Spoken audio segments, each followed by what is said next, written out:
So tonight's event is really exciting. We're here with old Pejeta, and our main aim is to try and get a message across to people that the time has come where we need to change the way we think about wildlife conservation. We're going to introduce tonight the 7 Saviours of Rhino, a concept that we believe will help take rhino conservation to the next level and start getting on top of the rhino poaching crisis. And on top of that, we have a fabulous auction that we hope to raise lots of money for tonight that actually is going to help fund the implementation of a mobile veterinary unit to be based at Old Pejeta, supporting not just the wildlife on Old Pejeta but the surrounding conservancies, and just as importantly the community and their domestic animals like cats and dogs, but also their livestock as well. Wildlife conservation is a global issue. And everybody in the world has a part to play. I mean, obviously, if you're living in Africa, your part to play is slightly different to if you're living in London. But the awareness raising that we hope tonight will bring to between 400 and 500 people that we're expecting this evening will be incredible, I think, in terms of hopefully inspiring people to want to get involved, and hopefully will help people understand what they can do to get involved. We have to have greater empowerment within local communities. We have to work much more closely with local communities. The conservation traditionally has been about creating exclusive areas for wildlife. And if we look at the forecast human population growth, particularly in Africa, that's just not sustainable. So we have to accept the fact that that's happening, and we have to find a way for the human population and wildlife to live harmoniously together and not to be completely isolated from each other. And that way we'll start to have local people really looking after wildlife and seeing the benefit of that. Good evening, everybody. For those of you who don't know, my name is Simon Jones. I am the CEO of Helping Rhinos, based here in the UK. Welcome to Church House for what I'm sure is going to be a very entertaining and hopefully an inspiring evening of wildlife conservation. Before we get going, I just got a few thank yous to make. Firstly, to our headline sponsor this evening, ITS. This is the second year running that ITS has sponsored our spring talk, and Managing Director Matt Simons and some of his team are here this evening, so thank you guys, because without you, it's fair to say that none of us would be sitting here this evening. Also to our other sponsors, to Asilia Africa, who have a stand outside, and also to Fairfax, and also to the team of people running around everywhere this evening. We have quite a large team of people, not just from Helping Rhinos, but from our partners this evening with Old Pejeta and also from FFI. In particular, just from my team, some people I want to particularly mention is Jill, Victoria, Liz and Kate, who have worked tirelessly over the last few months, pulling everything together so that we have an evening like we have this evening to put on. But mostly I'd like to thank all of you for giving up your time this evening and coming to join us here and hearing about our vision for the future of wildlife conservation.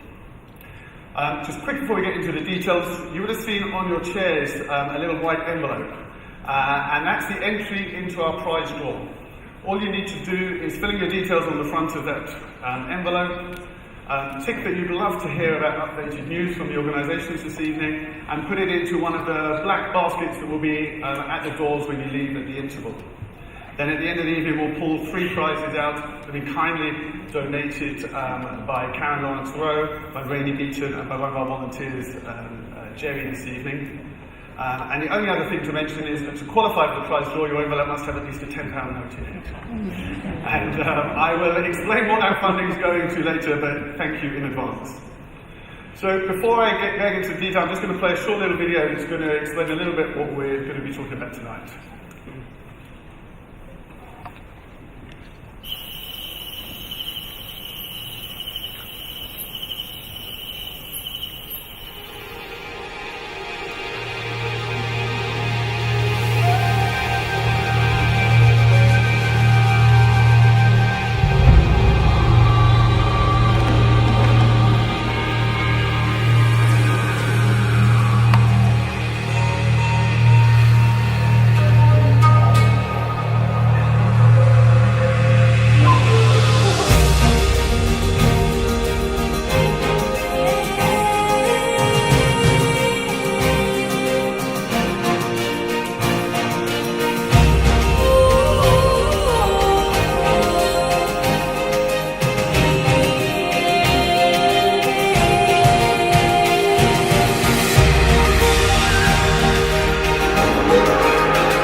will start to change the way that we think about wildlife conservation.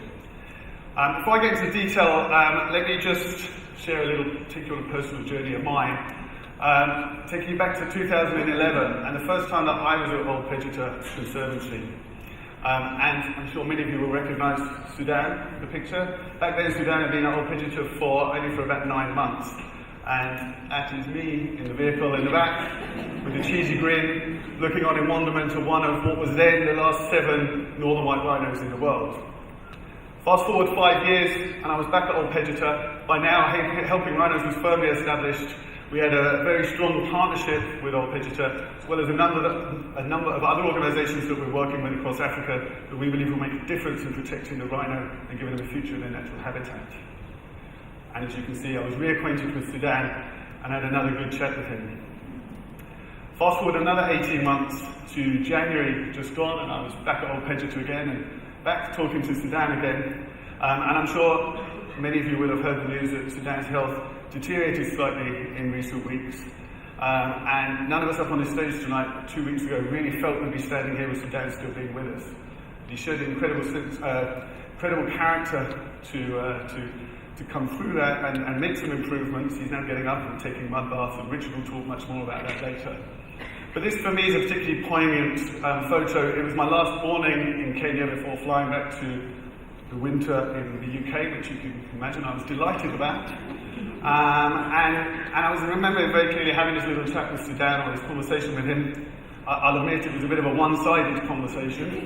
And I was actually saying my goodbyes to him, because I know he's 45 years old, which is over 100 in human years, and in reality, by the time I'm back at Old Pejeta next, the chances of Sudan still being with us are fairly slim. But it made me determined that for me and anyone else, to make sure this is the last time that we have to say goodbye to a species of any sort.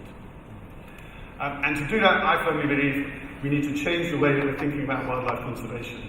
That's not to say that everything that we've been doing up to now, of course, has not worked. Can you imagine what things would be if we didn't have what we're doing? But as the world changes, the world evolves, we need to move on with that.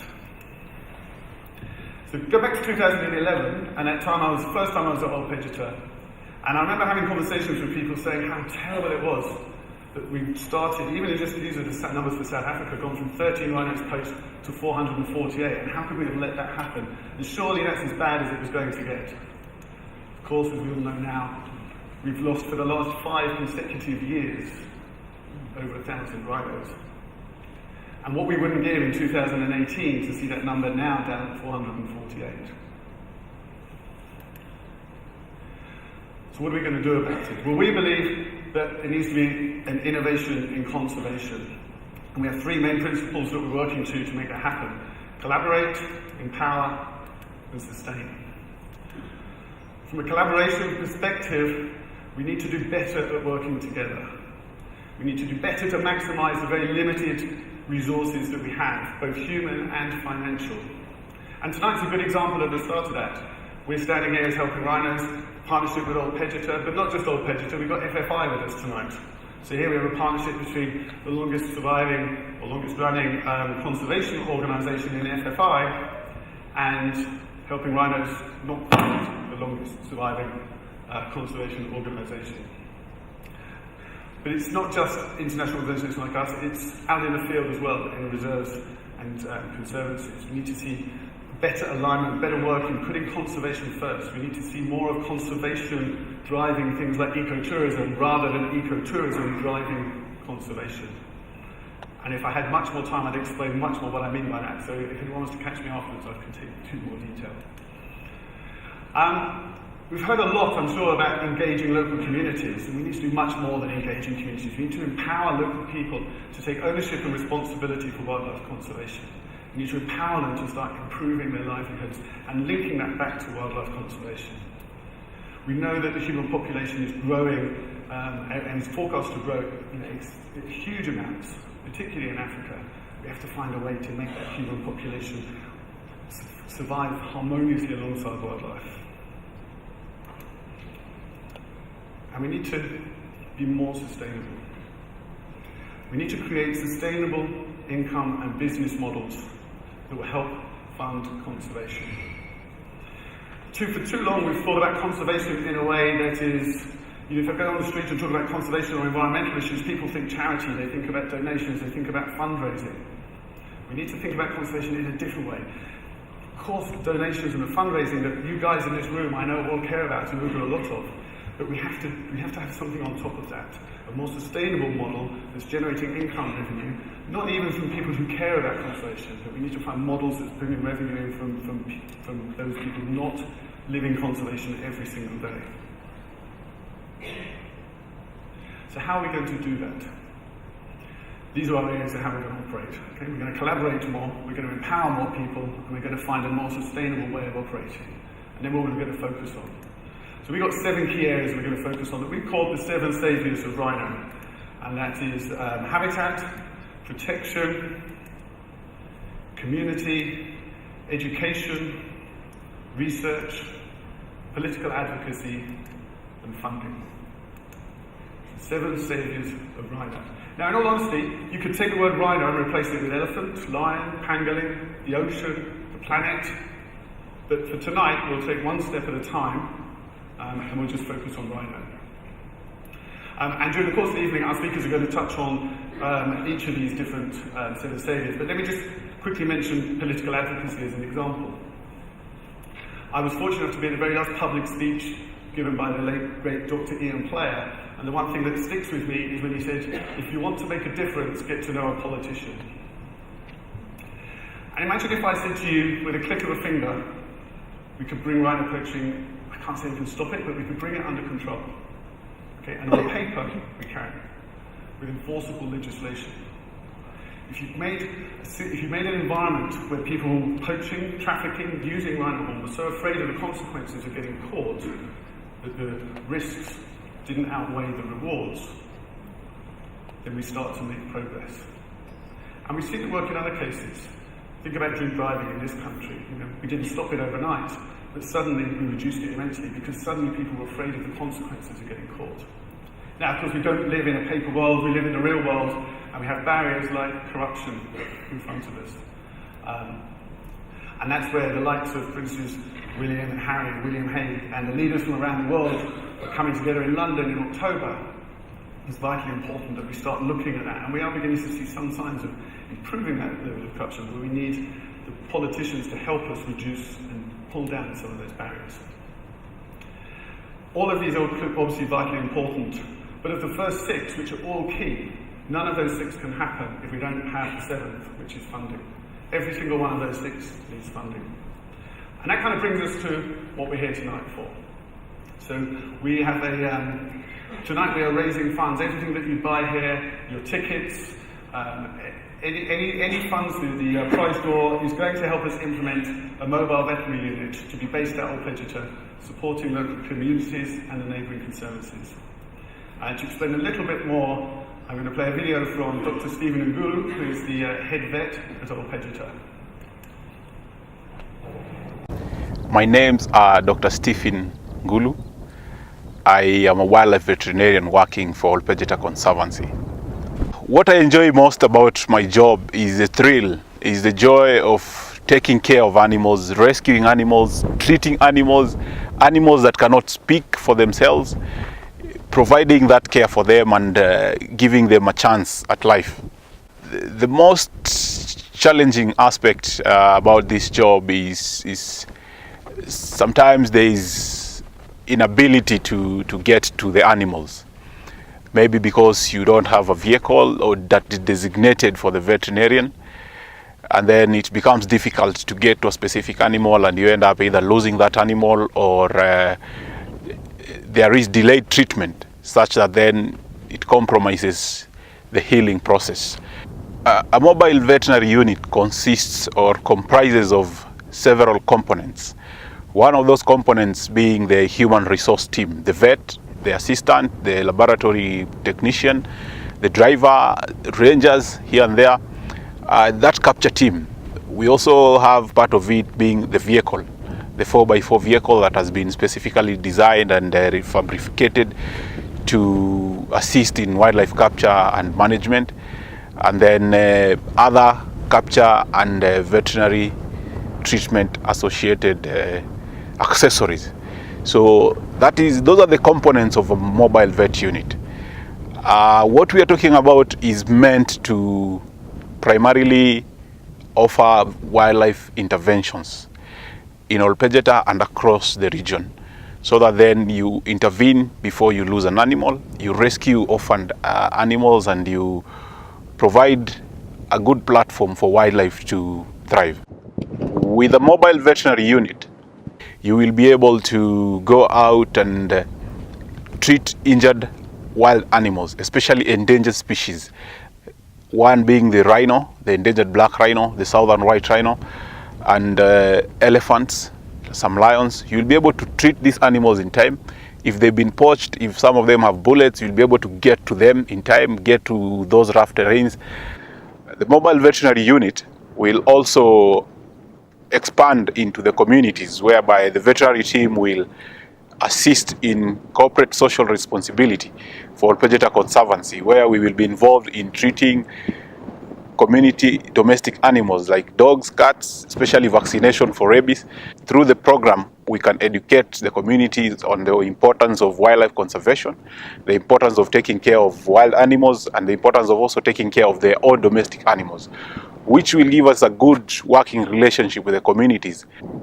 My message to all of you is to thank everyone that is here for taking time out of your busy schedules to come here to support the program, to support our Pejeta Conservancy in this initiative of setting up a mobile veterinary program so that we can achieve wildlife conservation and expand our horizons.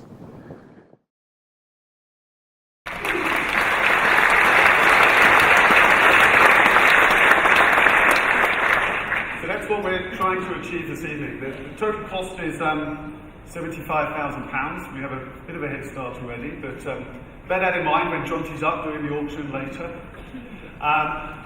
What I hope that, what we're seeing there is that the mobile vet unit, if you look at these 7 saviours here, it ticks virtually all of the boxes there.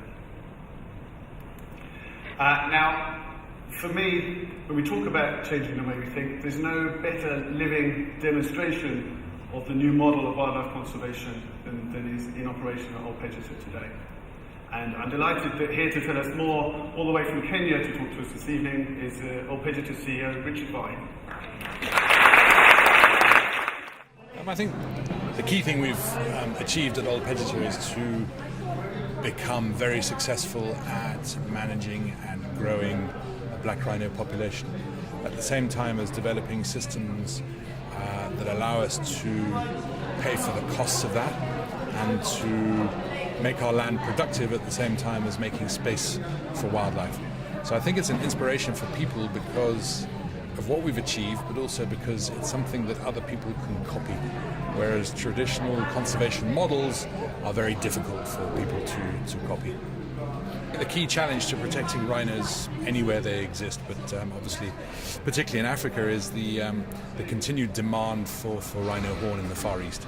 As long as that demand remains high, then the price of rhino horn is going to remain high in the face of limited supply, and where the price is high, people will always be prepared in poor countries to risk their lives killing rhinos. So until that's addressed, we're always going to be fighting a battle to keep rhinos alive. The whole story of the northern white rhino is tragic. It's what we're seeing basically is the extinction of the species. Obviously we're going to try our hardest to prevent that from happening. But the truth is, when you get down to the last remaining 3 individuals on the planet, the chances of recovery are very small. What are the lessons that we can learn? Well, I think the truth of the matter is, while Sudan, being an iconic kind of charismatic species, has attracted a lot of attention, the truth is that there are thousands of species across the planet which are facing the same predicament as a result of human activity and overexploitation. So if he can be an ambassador to that cause, which to some extent I think he's already become, then that would be a great lesson for the world to take forwards as he gets older and eventually dies. If I had all the heads of state sitting in front of me, I think what I'd say to them is that human beings, the human race, is going to have to find a different way of existing and coexisting with other species on this planet. And if we fail to do that through overconsumption and overexploitation and unsustainable ways of life, then sooner or later we are going to create for ourselves a planet that is difficult to live on. So it's going to compromise our own existence as a species. And the time for change really is now, and it's possible to do it whilst maintaining economic growth and all of the other things that we talk about. The bottom line is the environment is what we all depend upon, and we need to look after it. In this world, we all compete for resources to do what we do. But if conservation is going to work at the kind of global scale that is necessary to maintain the ecological processes that we all depend upon, we all have to collaborate somehow or another. So, and this is where I think helping rhinos is very good. They like to collaborate and work with other people. And the more that can happen across the conservation space, the better that will be. Kites fly highest against the wind, not with it. And I think that's what Pejeta is all about. We tend to do things in a way which in a non-conventional way, which other people often poo-poo before they suddenly find that it's in fact the best way to go about doing things. So we like to rock the boat, we like to be disruptive, and I think that was Winston Churchill all over, so he's probably the person who inspires me the most. Good evening, ladies and gentlemen. Thank you on behalf of all of us from Pejeta again for coming here this evening. We're really immensely appreciative and gratified by this huge turnout, so thank you very much indeed.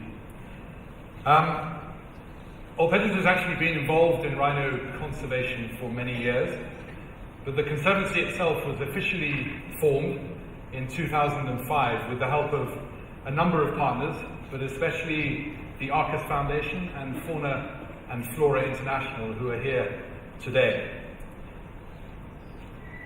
We're home to many different species across our 400 square kilometers of land. But our signature species is the black rhino. There are approximately 5,500 of these animals left living in the wild in Africa. And Pejeta holds the single largest population of rhinos, black rhinos, in East Africa. And we are one of only 9 so-called key 1 populations in Africa. That's populations of over 100 individuals. Wherever they exist, rhinos of whatever species are heavily threatened by poaching. And that's directly as a result of demand for their horn in the Far East.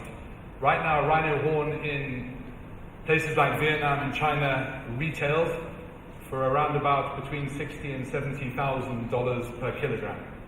That's equivalent, or in fact I think it's more than the price of cocaine, and I think it's probably more expensive than gold. And that explains why people are prepared to take huge risks to kill these animals for their horns.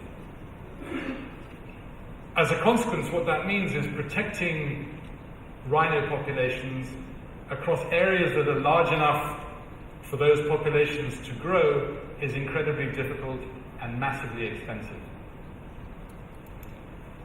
All of that said, Pejeta has been successful over the last 20 or 30 years, and we have a record of success. We have a demonstrated capability and capacity to protect our rhino population and to grow it.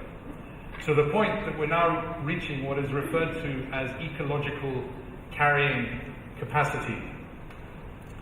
What that means is that if we don't start either moving surplus animals out to other protected areas, or expanding the amount of land that we have available for rhino habitat, then our population will stop growing, and clearly that's not something we want to see for such an endangered species.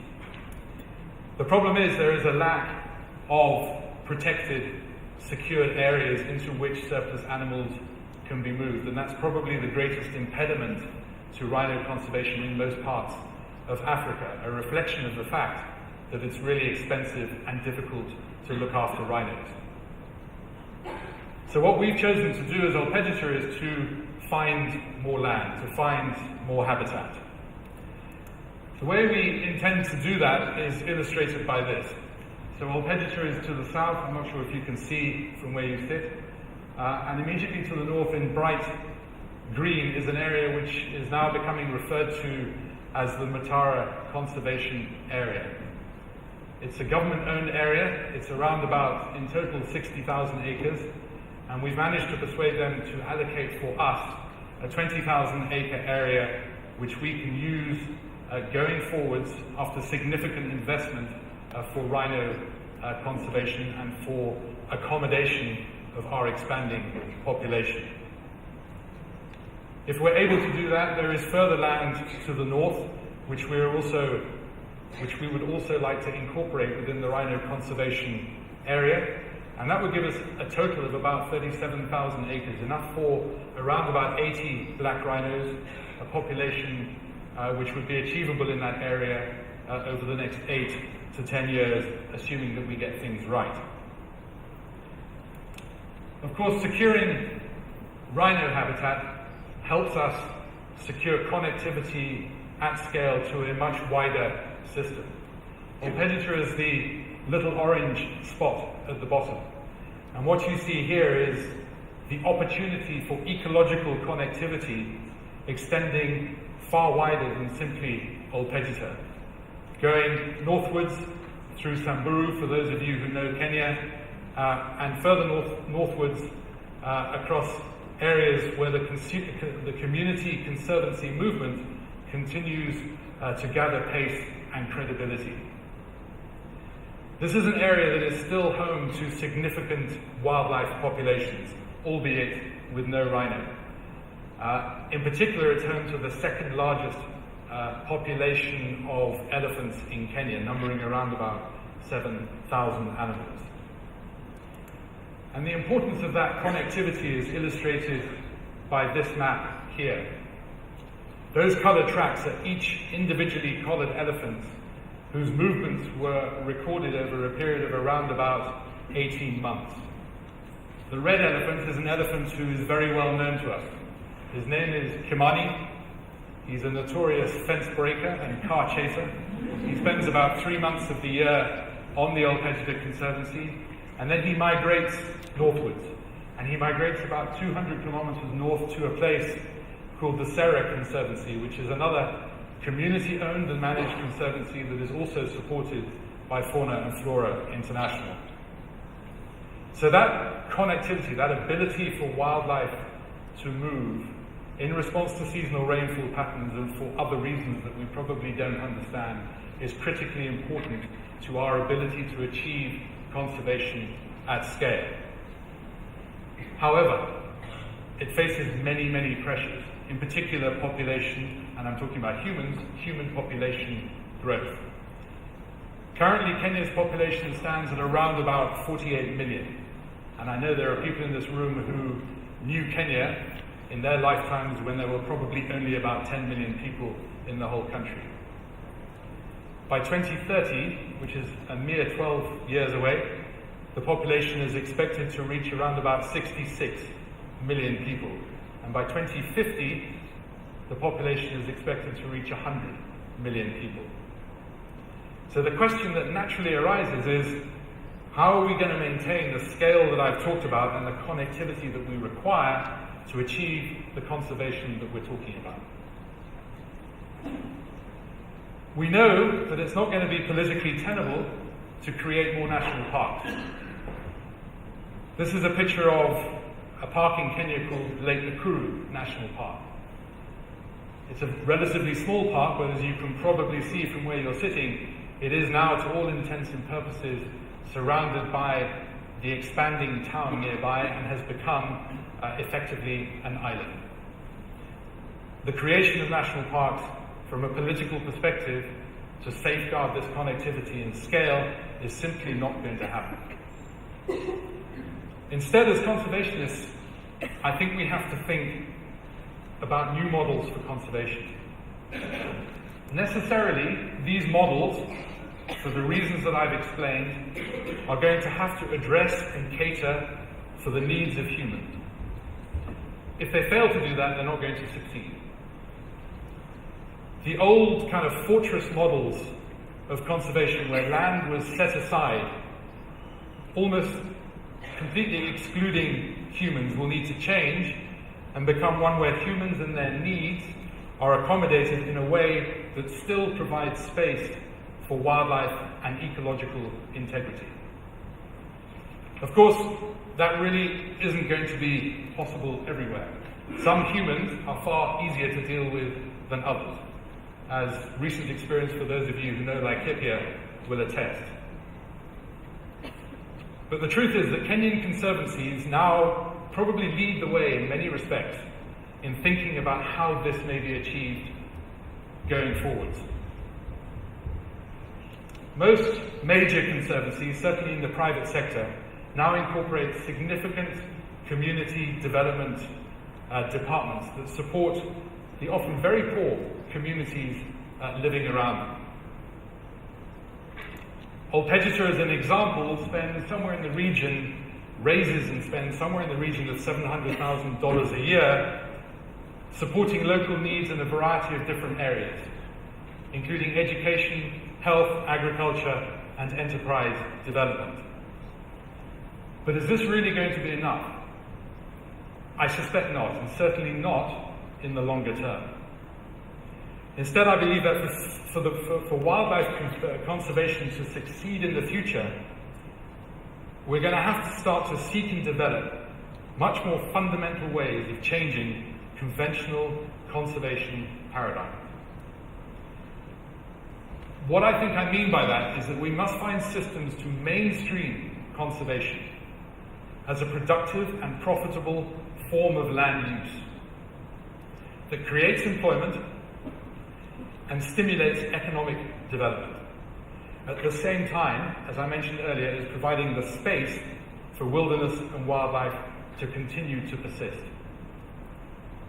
If we can transform conservation into something that no longer requires land to be removed from production and set aside for the preservation of wildlife, dependent for its existence upon continual subsidy from donors and cash-strapped governments, then we will make the possibility of conservation starting to happen on the scale that is necessary much more likely.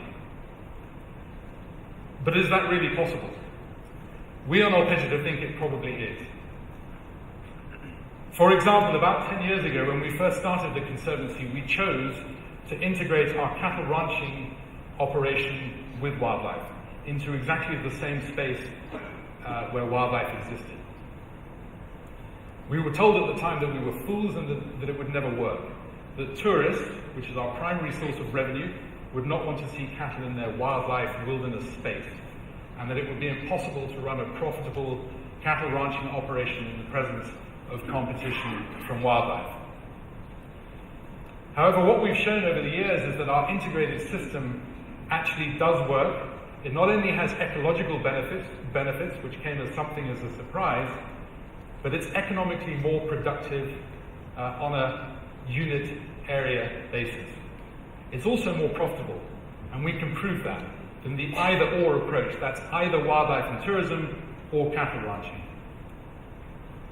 So, because of our kind of productivity and profitability-centric approach, which is an approach that's not commonly found in the field of conservation, we're now able to pay for the extortionate cost of looking rhinos, but much more importantly, we're able to apply the money we received through fundraising and from donors and from other sources and apply that effectively beyond our boundaries at the kind of scale that I've talked about as being necessary.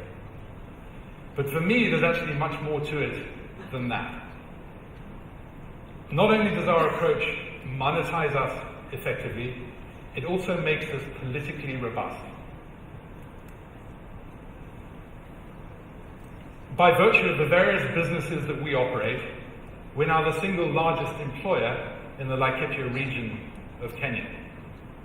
We're also a major taxpayer. What that means is we're now contributing to the national exchequer.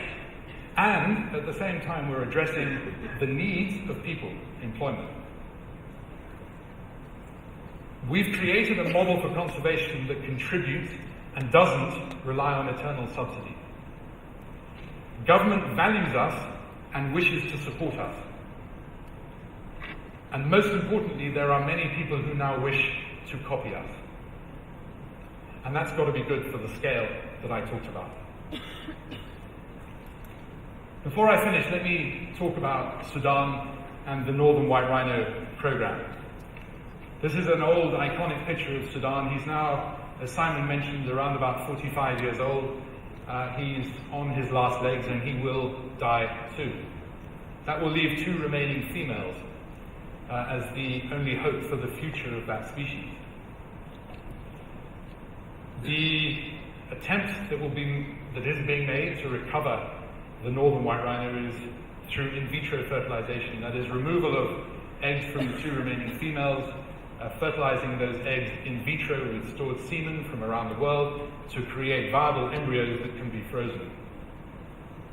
Once that is done, then there will have to be techniques developed to introduce those viable embryos into surrogate southern white rhino females to theoretically create purebred northern white rhino calves on the ground. That will then have to be done multiple times, and eventually, it is hoped, we might be able, through this technique, to create a founder population of northern white rhinos that could be reintroduced into the wild. There's been a lot of criticism about the amount of money that this is going to take. We estimate that it could be as much as $9 million over the next 10 years. And I understand those criticisms, i.e. that money would be better applied to in situ conservation of wild populations where hope still exists. But I will also say that in real terms, $9 million to save a species is actually not that much money. I would also point out that if we're ever to see rhinos roaming again in the wild in Central Africa, we will have to preserve some part of the genotype which comprises the northern white rhino. Without that, rhinos simply wouldn't be able to exist in those environments. And I would also just add that, for my mind, this is an opportunity for us as the human race to draw a bit of a line in the sand and accept that extinction at the current rates is not normal. It never has been, and it's also possible to stop it and reverse it. What is happening to the northern white rhinos is a simple signal to what is happening to many thousands of other species across the planet as a result of unsustainable human action. And for us, saving the northern white rhino may be helpful in reversing that process. So once again, thank you very much indeed, all of you, for coming here. It's very much appreciated. I know Stephen Ngulu is looking forward to a telephone call this evening to tell him that his mobile veterinary unit is now a reality. It will have a dramatic impact in the landscape within which we work and amongst the communities who support us. So your support for that is very welcomed, and thank you very much indeed for listening.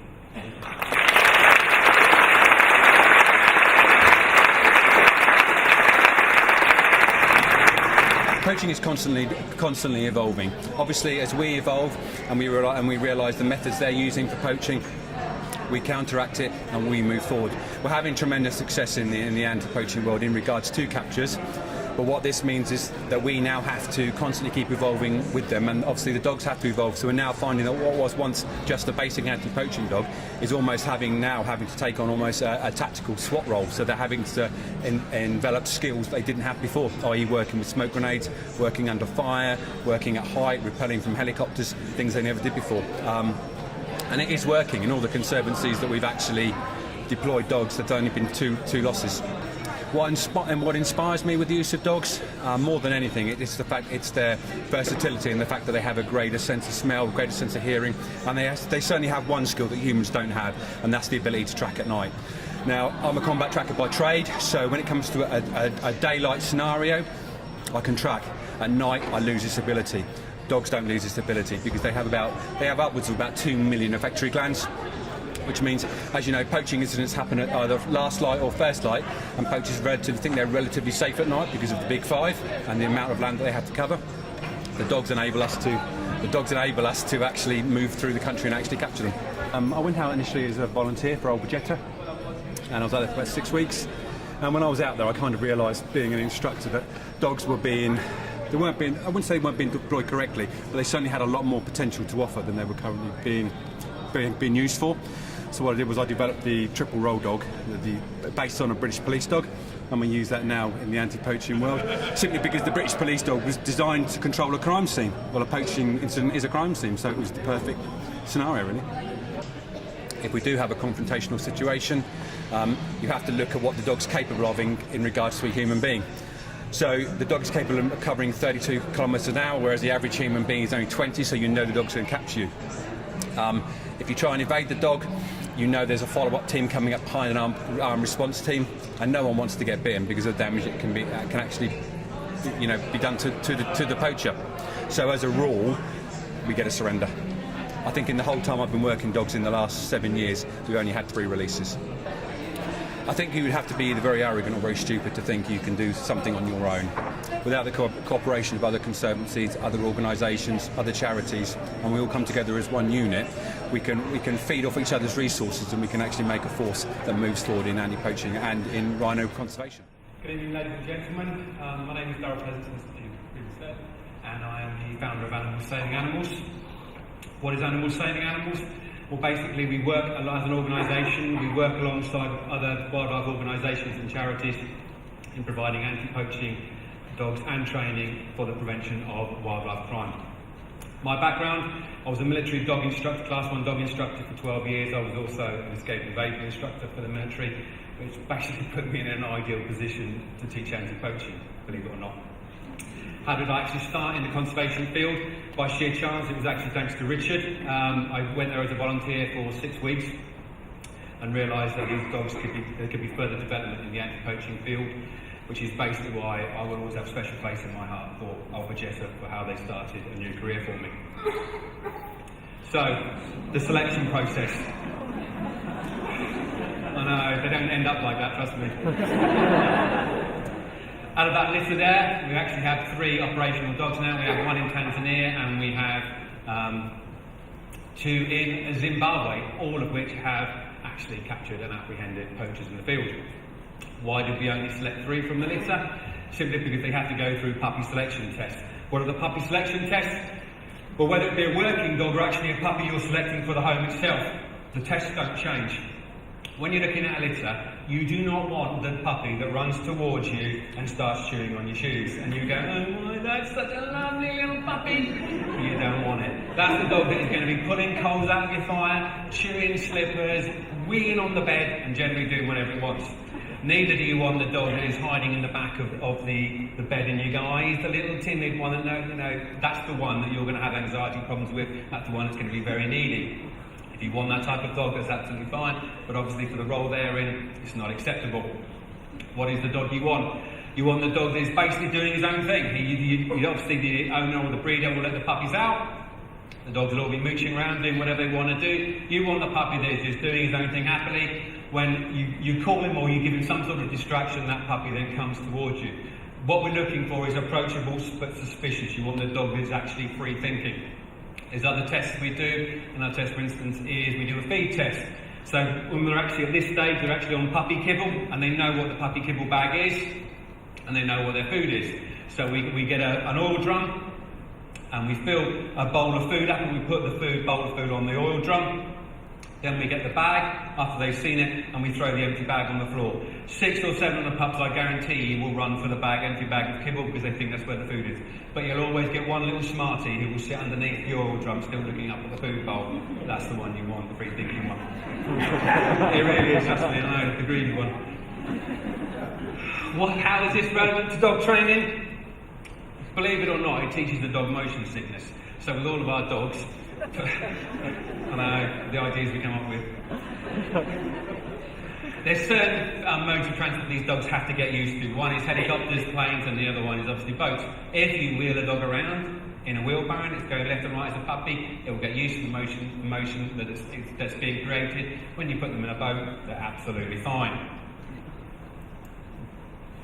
From there, we move to environmental training. What do we do with the environmental training? We try and introduce them to as many sounds, stimulant in different situations as they can be presented to. As I said before, as a puppy, if you introduce your dog to the correct social experiences, when it reaches adulthood, you won't have a problem with it. The picture on the left doesn't do the situation justice.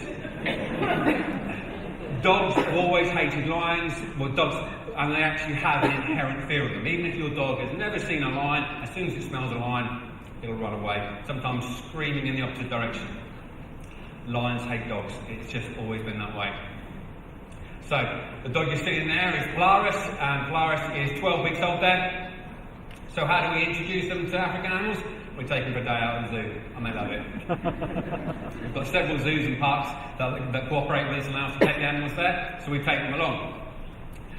There was 12 lions in that pride up there, and they're all laying around, and they hadn't moved, and they hadn't done absolutely, and they'd just been laying there. Bring Polaris up, they just turned into possessed creatures. They were honestly, they were literally chucking themselves at the grass. All those claw marks and those paw marks are where those lions were trying to get that puppy. And Polaris is just sort of sitting there looking out going, my God, they've got a severe anger management problem going on there. And then you're thinking, what? But it all turns out okay in the end. We also have to get them used to various modes of transport, as I previously mentioned. The boats are down on the Thames there, one of our dogs, and that's actually Knox in Mozambique going operationally live out of one of the helicopters. We're lucky we have a company in Norwich, Saxon Air, that allows us to use their helicopters for a day during every training session, which is donated to us. And the dogs love it. Obviously, what we've got to get them used to is the downforce of the wind coming down and the rotors going. Funny enough, you never know what you're going to get. Actually, we were there on Monday doing a helicopter test with the dogs, and one of the dogs refused. So before they have actually a chance to go backwards and refuse, you just scoop them up, take them into the helicopter, get them used to the scenario. Once they're used to it, again, there isn't a problem.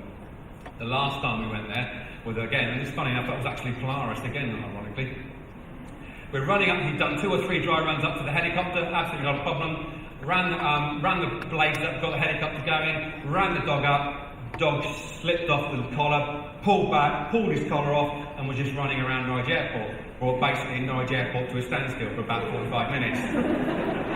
I wasn't the one actually handling, I was in charge of the situation, so being an ex-soldier, I just looked blank and denied all knowledge.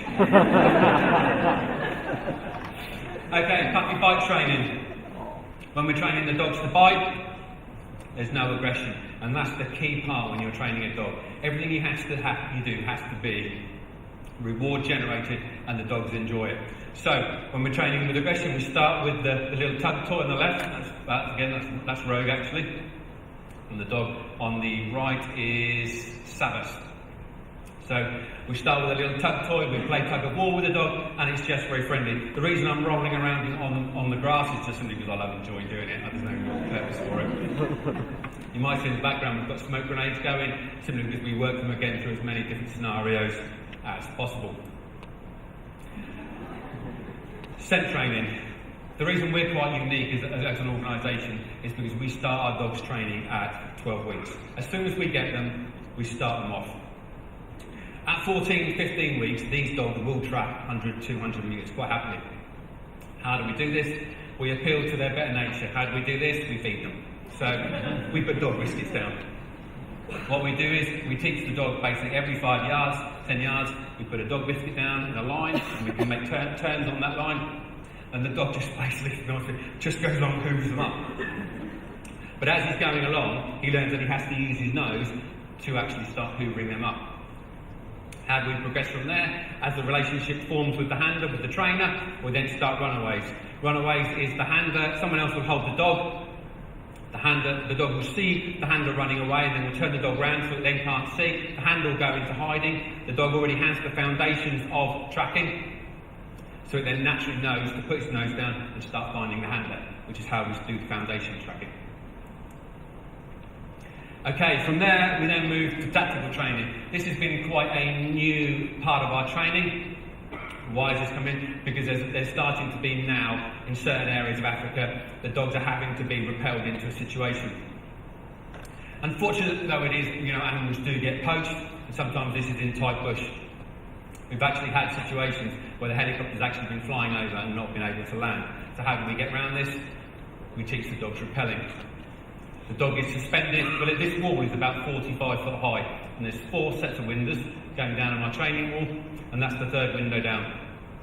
Although this is Some would say this is not necessary in training. We believe very much in the principle of train hard, fight easy. So again, if the dog is used to any scenario that can come up, when the dog is actually introduced to that scenario for real and life situation, the dog embraces it. The dog you're seeing there is Justice. We've just rappelled down. There's basically a decoy or a beta inside. The dog comes down, goes in through the window, and apprehends the decoy through the window. Okay, another part of the tactical training is car window entry and the new escorts that we're doing. Why do we do the car window entry training? Again, this only happened 2 years ago. We were in a situation in Zimbabwe, and we actually caught a poaching team, four-man poaching team, and while they were being questioned, they let slip that the middleman was meeting them. We went out to the operation. We had the poaching team apprehended at this point undercover. We worked with the local police. The middleman pulled up in the car, and one of the policemen broke too early, and he made a run back to the car. As he's making a run back to the car, the handler had the good idea of just releasing the dog. The dog went through the window and actually apprehended the poacher. So now this is an integral part of the training. Will it happen again for real? It may never happen again, but again, the dog's trained towards it. On the right, you're seeing the new prisoner escorts, and we actually find this is really effective. We used to. It really is. Honestly. You had to be there in that situation with Matt on the right there, because when we were actually, that's actually Caesar, a dog that you may have seen already and will be working later on. And what we do is, as the prisoner is walking along, Caesar is actually between your legs. And he's walking along like that with his head sticking out, looking left and right. What he's looking for, Caesar is, he knows what the release stages are. So what he's looking at is either an aggressive move towards Caesar himself, Caesar's looking for an aggressive move towards the handler, or he wants to run. And obviously Caesar wants to bite. He wants that playtime. So what does he do? As he's walking along, he starts moving and hitting the inside of the legs on the prisoner, just so he gets some sort of movement out of the prisoner. If he gets a movement, he starts biting. So he's a little bit annoying, but... Okay, we also teach smoke grenade training and training under fire. We never release a dog into a live fire situation, there's no need to. Their primary role, as I said, is tracking. Why do we teach them to run through smoke grenades? Simply because should a situation arise where you have a poaching team in one situation, in one area, and then you have the anti-poaching team in another area, we can lay smoke down and the dogs will run through smoke. The poachers don't know where the dogs are coming through, but because of the superior sense of smell and hearing of the dogs, they're able to run through the smoke and then locate the poacher on the other side. This is a technique that we're now just starting to introduce into the anti-poaching world. Okay, after they've had 1 year of training with us, 10 months of training, they then go out and they do operational deployment. This photograph again was taken at Pejeta. These dogs went on to Mozambique. Due to the kindness of Richard at Pejeta, he allowed us to house the dogs there for a couple of months because we couldn't get into Mozambique because of the rainy season. As I said, they go 10 months with us and then they go on and complete the remaining 6 months of their training on operations. Why do we not fully train the dogs in the UK? Simply because it would be a train wreck, to be truly honest, if we introduced these dogs to a green handler. They're very intelligent and very quick thinking and very, very quick to spot a crack in the armour. So it's very similar to, for instance, if you were to put a novice rider on a racehorse. The horse would just look around and go, happy days, okay? The same thing happens with the dogs. These dogs, as I said, are only 3/4 trained when they go out to location. But we take the dogs out to the handlers, and the dogs are walking to heel, and they're looking up, and they're well behaved, and the handlers are going, oh, this is lovely. And we give them to the handler, the dog just pulls them down the road. But the reason we do this more than anything is because, as we said, these dogs are trained to bite. So if they were doing something that if they were actually working out in the field, and the handler did something wrong, there is a chance with a fully trained dog that they may well turn around and bite the handler. Why do they not do this? Because at 3/4 trained, they're not fully mature. These dogs mature at about 14 to 18 months. So if we take them out at the 10-month to a year stage, they're not fully mature. They go out to Africa, they're placed into a strange environment, a strange situation with new handlers, and they actually lean on the handlers for help, for support, for security. And in the same way, the handler leans on the dog for help in regards to the actual training itself, because the dog is 10 months trained already. So all those remaining 6 months, it's more of a bonding period where we finalise the training and actually put the handlers through, and it works very well today. we've had no bites.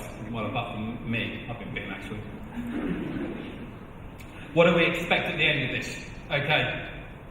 Apprehension will silently indicate the presence of an intruder up to 1 k away. That is in favourable conditions, but one of their key skills is their pick-up and indication training. You have about 200 effectory glands. These dogs have about 2 million. So if you have the wind blowing in the right direction and it's favourable conditions, these dogs are trained to actually raise their ears, pick up and indicate, and lead the handler to the prey, to the quarry, to the poacher. What they're also doing in the bush is they're trained to react to gunfire. So if we hear gunfire in the bush, for instance, it almost echoes around. It's very hard to give a location on an exact direction of movement if they're out on patrol. These dogs are also trained to react to gunfire and lead the handler in the direction of the gunfire. They've obviously got speeds in excess of 30 kilometres an hour. The average is about 32 to 35, and you've got 270 pounds per square inch of bite pressure. That's the equivalent of putting your hand in a hydraulic clamp and effectively just letting it shut. Okay? I used to teach escape and evasion to these soldiers. One of the skills I used to teach is evasion of tracker dogs and dogs. One of the questions I always get asked was, what do you do if a dog bites you? If it gets to that stage where a dog actually bites you, you're not going to do anything. The skill is to evade and to keep moving. But these dogs move at a lot faster rate than the poachers do. So if we can give chase within 20 minutes, we'll be in line sight of a poacher generally within the hour. When we're talking about the bite itself, how do they actually bite? As I said, the dogs are running at 32 kilometres an hour. The average human runs at about 20 to 22. So that's 12 kilometres an hour that has to be absorbed into your body when that dog hits you. As I said before, when the dog is running, it's looking for the first part of the body that it can gain access to actually bite onto. It's trained to bite the right arm as a rule. Why? Because generally that's the lead arm, and it will be the arm that's got the firearm in, or the knife in, the pangolin, whatever. So the dog's trained to take that arm out. As the arm goes back, the dog locates the arm, and generally we teach the dogs to jump as they're actually biting, so they bite on the upper arm. They go up to the elbow rather than down on the wrist. As that impact actually hits you, the centrifugal forces and the weight of the dog, which is about 36 kilos, pulls your arm round, and obviously he's using your arm as a brake as you're being pulled round, and the bite slides from there down to there, and then basically ends on your wrist bone. So, regardless of what you hear, on Google and YouTube about putting things in dogs' eyes and ripping their jaws open, it doesn't work. Okay, it really doesn't work. It's not going to happen. We've never had a dog either injured or killed in service while they've been out. Okay, they're also trained to search for arms, ammunition, and associated items. Why do we do this? Because again, as Richard has said, with as we evolve as an anti-poaching unit, obviously poaching evolves as well. They find new ways to avoid sentence, to avoid capture. Obviously, with the new sentences that are now increasing, so we're now looking at 15, 20, 35 years, they don't want to be caught with the attributing item. The attributing item is either the firearm or the horn. So, what we're finding in the conservancies now, that somebody else is going to the edge of the conservancy, they're putting a weapon into a hide, and then going away. They're giving the location of that hide to the poaching team. They're then going in, taking the weapon out, shooting the animal, putting the weapon back, and then leaving on public transport, and the horn's gone to a middleman. This weapon could sometimes be used for 2 or 3, poaching incidents. So we're now using the dogs more and more for actually locating the hides, vehicle search, and sort of in a more of a deterrent role rather than apprehension. As I said, they'll track day or night over areas both urban and rural, following a track up to 24 hours cold. The key part of this is the fact that they will track at night. As a combat tracker, I can look at a field, I can look at a track, and I can follow it. I can't do this at night. This is the skill that the dogs have that we don't, that they can do this, they can track at night. Can they be shot? Okay, this is the question I get asked more than anything. As I said already, we've never had a dog injured or shot whilst on duty in any of our conservancies or parks in Africa. Why does this happen? Well, as you can see, they've got armour on already. All this armour has been donated by a company in the UK. It's a very lightweight Kevlar mix, and it's very, very strong.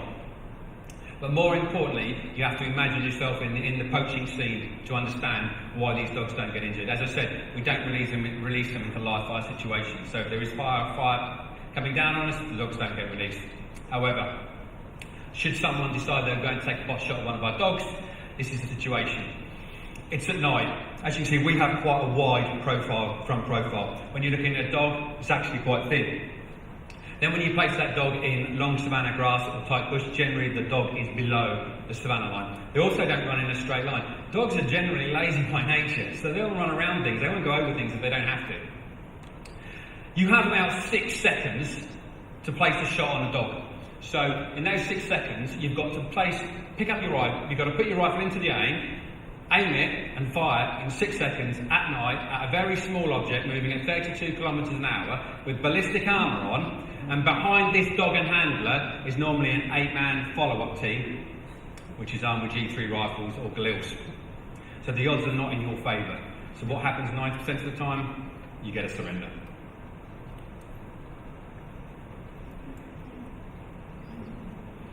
Okay, as I said earlier, this is the key part about the dogs. Dogs are not a golden bullet. They don't replace rangers, they don't replace skill, training, tracking, firearms, intelligence, education. The one skill they have is they're able to track at night. As I said, as a combat tracker, I can look at a track and follow it. At night, I can't. If you look at a poaching incident, most poaching incidents either happen at first light or last light. So what they'll do is during the night, they'll move into position. At first light, they'll place a bullet into the animal or during the night, and then they'll leave. If you look at the situation as that's unfolding, what can these dogs do? The first thing we've got to do to track a poacher after an incident, God forbid, is we've got to find a firing spot. All of our dogs are, as I said, trained to search for our firearms, arms, ammunition. So when the firearm goes off and the rounds are being ejected out of the weapon, the dog can locate those shells. From there, it can track, and from there, if necessary, can apprehend. This was an incident on the 18th of March of 2017, and the dog involved was the dog on the right. Now, you saw the pupping in the early stages. Well, that was Polaris. That's Polaris now, and Polaris was responsible for that haul. We had intelligence in Save Valley that there was an organised poaching team in the area. We laid ambush, and they came onto the conservancy. Polaris was immediately deployed and started tracking after them. As soon as the organised poaching unit got sight of Polaris tracking, they dropped everything. So you've got 375 rifles with improvised sights, and 458. You've got 458 ammunition, 375 ammunition, and all the supplies and the mobile phones. What's the most valuable part of that? Firstly, an organised Rhino team has gone onto that conservancy and said, okay, if you go on there, you're either going to be tracked or caught. And the second part about it is the fact that we seized the rifles, and you've also got the mobile phones as well. The mobile phones in itself is actually an extremely valuable item to have, because it leads us on to the next person in the link of the chain. Okay, loads of people say to me, oh my God, you have this fantastic job. That is the reality of our job, okay? Playing with baby elephants is about 1%, honestly. I was out in Mozambique recently, and I was out there for 2.5 weeks. We were working in the rainforest out there, and it rained solidly for 2.5 weeks. We were just soaked to the skin. And the picture on the right is Knox with the poaching team. At this point, we've been working outside in that rain for about 5 hours, and the dog had actually successfully completed the track. Top left is in Tanzania on my previous visit, a black member. And that black member, when we actually got hold of it, normally we can deal with the snakes. This snake was about 10 feet long, and it was actually going under into the dog compound when we actually get it. Those snakes are absolutely deadly. Bottom left is Wim. He's in charge of the Mozambique security out there. When I was going out to Mozambique, it should have been a 4-hour journey. It's about 55 kilometres across country. It literally took 16 hours. 16 hours of just that constantly. The vehicle got bogged down about 6 times. In the end, it got so bad, we were just pulling the winch out to a tree. The winch was just pulling the vehicle forward. As it got out of that part, we were then just connecting the winch to the following part. This is, none of this would be possible without yourselves. A few years ago, about 12 years ago, I went through quite a serious conflict in the military, and as you do after you've gone into conflict, you receive counselling. All the unit did. Part of that counselling was we had the psychologist there talking to all of us and going, "You've got to be a believer, you must believe, you must go forward." And at the time, I paid absolutely no heed to that at all. I thought, you know what, no. Where is the parallel to conservation in this? It's the same thing. In regards to being a believer, every day I see people reposting on Facebook, I see people retweeting, and then they sit down and have their dinner and they forget about it. What's lovely about what I'm seeing tonight is that conservation is about conscious action. The conscious action being that you do something, be it you go out and volunteer, you donate some money for a piece of equipment, you write an article, or as I'm seeing now, an audience full of people who have all made a conscious action to come here tonight and to support Simon and to support Richard. For that, I thank you greatly. Now, you can clap me in.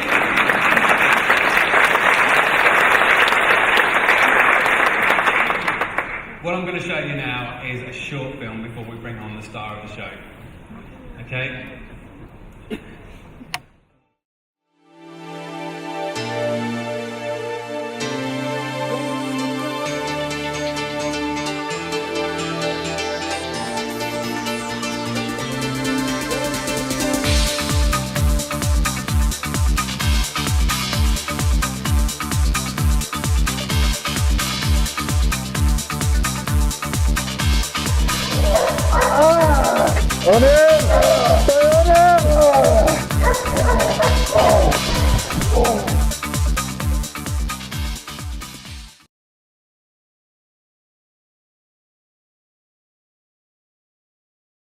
Come on in, Caesar, star of the show.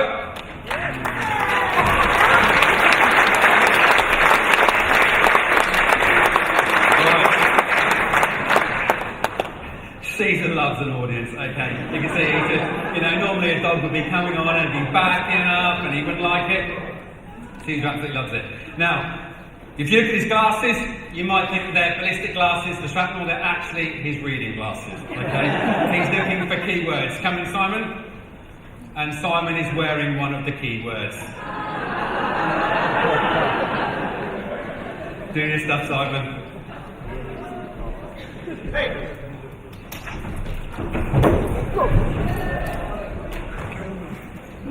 Right, now, he should leave on command, but he knows there's an audience. So I take no responsibility. He's just, this is on your shoulders now. The secret is to leave him on for a few seconds so it doesn't look so bad.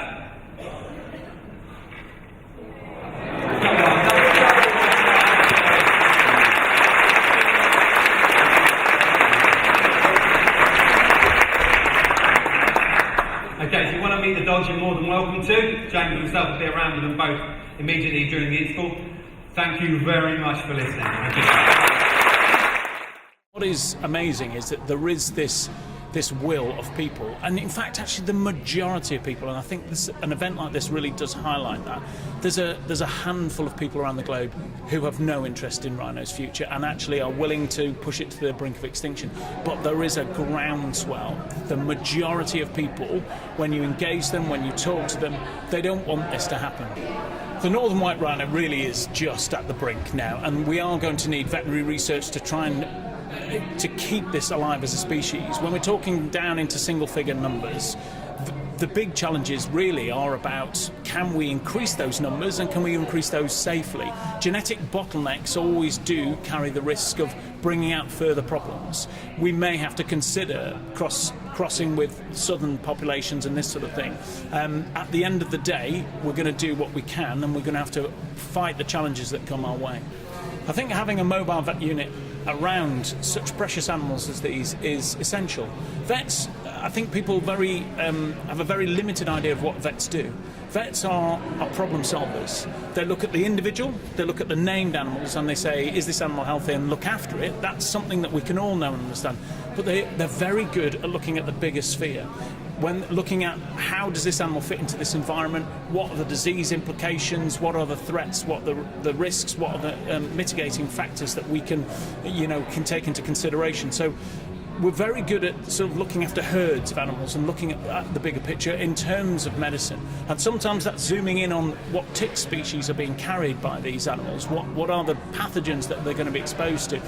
Do we have to consider vaccinations to protect populations? But also engaging with the local populations as well and the communities, because having a vet in an area opens up the idea of being able to help communities. Vets help communities through vaccination programs to protect them and their livestock and their domestic stock, but also they help their sort of understanding of disease and how they can prevent it, because prevention is by far the most important aspect of any disease control. The rhino has a very unique challenge when faced with sort of treating it as a vet, because you've got to get hold of it to start off with. These things are built like tanks. They're extraordinary animals up close. They sort of don't look like they should either, because you expect them to move in a ponderous way. This is a big, heavy animal. You try and actually physically push it, as I would push a big horse around, or I'd push a cow around. These things just are solid. They're absolutely solid. Yet they skip. They skip, they prance, they dance. They're immeasurably nimble on their feet. So they're a real paradigm of an animal that doesn't really fit into any box, but extraordinary for all those reasons. The crisis that all those species are in today, we can think of it very much as a vet would look at an animal with a disease. We are hemorrhaging numbers massively at the moment. We have to put the first aid patch on. We have to actually do those fire brigade things, but we've got to look at the bigger problem. We've got to look at the whole situation, and we've got to understand the problem, and this is where research really comes in. We've not only got to research the supply chain, we've got to research the demand, we've got to also research what has worked in the past with other species. We've got to coordinate with other NGOs working with other endangered species. The rhino is an iconic creature that we can all rally round, but actually it represents a bigger issue. It represents our relationship with the natural world in general, how sustainable we can be on this planet. And the rhino, if we can get around the rhino and get people to buy into that, to buy into this iconic creature that looks like no other, that we could lose forever, if we can get people to understand that, then they will take those messages, take those lessons and apply them to all the other species that are currently under threat. Exceedingly cruel to put the vet on after the dog. I'm never ever going to be able to compete with that, am I really? And I do feel that I'm sort of ill-qualified to be here. I've just been talking to a fellow vet, because that's what I am. I'm just a veterinary surgeon. I spayed a bitch this morning. I had my hands in untold places this week. You obviously have previous experience to that. But that's what I do. But, I also have touched a rhino, and I liked it. There's a song in there somewhere, isn't there? And believe me, once you've touched a rhino, you'll never be the same again. They are extraordinary, extraordinary creatures, and there is something about them, and that's why you're all here. There isn't the same feeling and depth for earwigs, okay? I'm here to champion the earwig. I'm not. I'm here to talk about an iconic species that would be criminal for us to lose. And it was one that I have been introduced to a number of times. I've been incredibly fortunate. I just happened to be in the right place at the right time. Back in 1996, when I was at university, and I was thrust into television. I had no plans to do it. It was a happy accident. I thought my brothers would see me on TV. I didn't realise that millions of other people would. And then they would say, well, why don't we just send these vets off to Africa and work with African wildlife? And that's what happened with me. And every time you meet somebody that's worked with rhino, is they want to show you rhino, because they've touched rhino. And believe me, that's what they want other people to do, because rhinos are just, if you can get close to them, they're extraordinary. Now, the weird thing is that every time I met people who knew and who loved rhino, is they wanted to introduce them to me on foot. Always on foot. And believe me, that is the way to meet rhino. Because you are, if you drive around and you see animals, you become very blasé. You need to be in that environment. You need to be within charging distance. And we have the phrase in veterinary practice when you refer to maybe one of these specialists you might see on the television, and it charges like a wounded rhino. They are known for this ability, but they very rarely do. And it's a bit like great white sharks. They have this reputation, but we want to be near them. We want to actually be on the same ground as them. You want to be within hearing distance, smelling distance of these animals, because they are extraordinary to be close to, and especially when they have young. And so I met Ted Riley in Swaziland, a well-known guy with Rhino, a very long history of Rhino, and that's what he did. He kept walking me up to White Rhino and saying, come and meet this one, it's got a baby. And I'm thinking, that's not the rhino to meet. It's got something to defend. And, they would snort and he would go, calm down, and this sort of thing. But you realise the passion in these people. Because this is an animal that doesn't look like anything else. This is an animal that doesn't sound like anything else. They knew. Those of you who have been lucky to be around them, they knew. Who knew that rhinos knew? It was gobsmacking to me. And they also don't lumber. This is a ballerina. They skip. How can an animal that weighs that amount, and believe me, when you've tried to move one, I've moved big animals. I pushed cows around and pushed char horses around, and they will be pushed. You're wasting your time. You are wasting. You can't. It's like you have to knock on the door. So the white rhino that I met, they were entertaining enough. The black rhino were extraordinary. And my first encounter with black rhino was I was literally handed a dart gun and told to shoot it by one of the vets there. And I'm just thinking, okay, now I've walked close enough to this animal, I'm going to annoy it. I'm going to annoy it very, very markedly.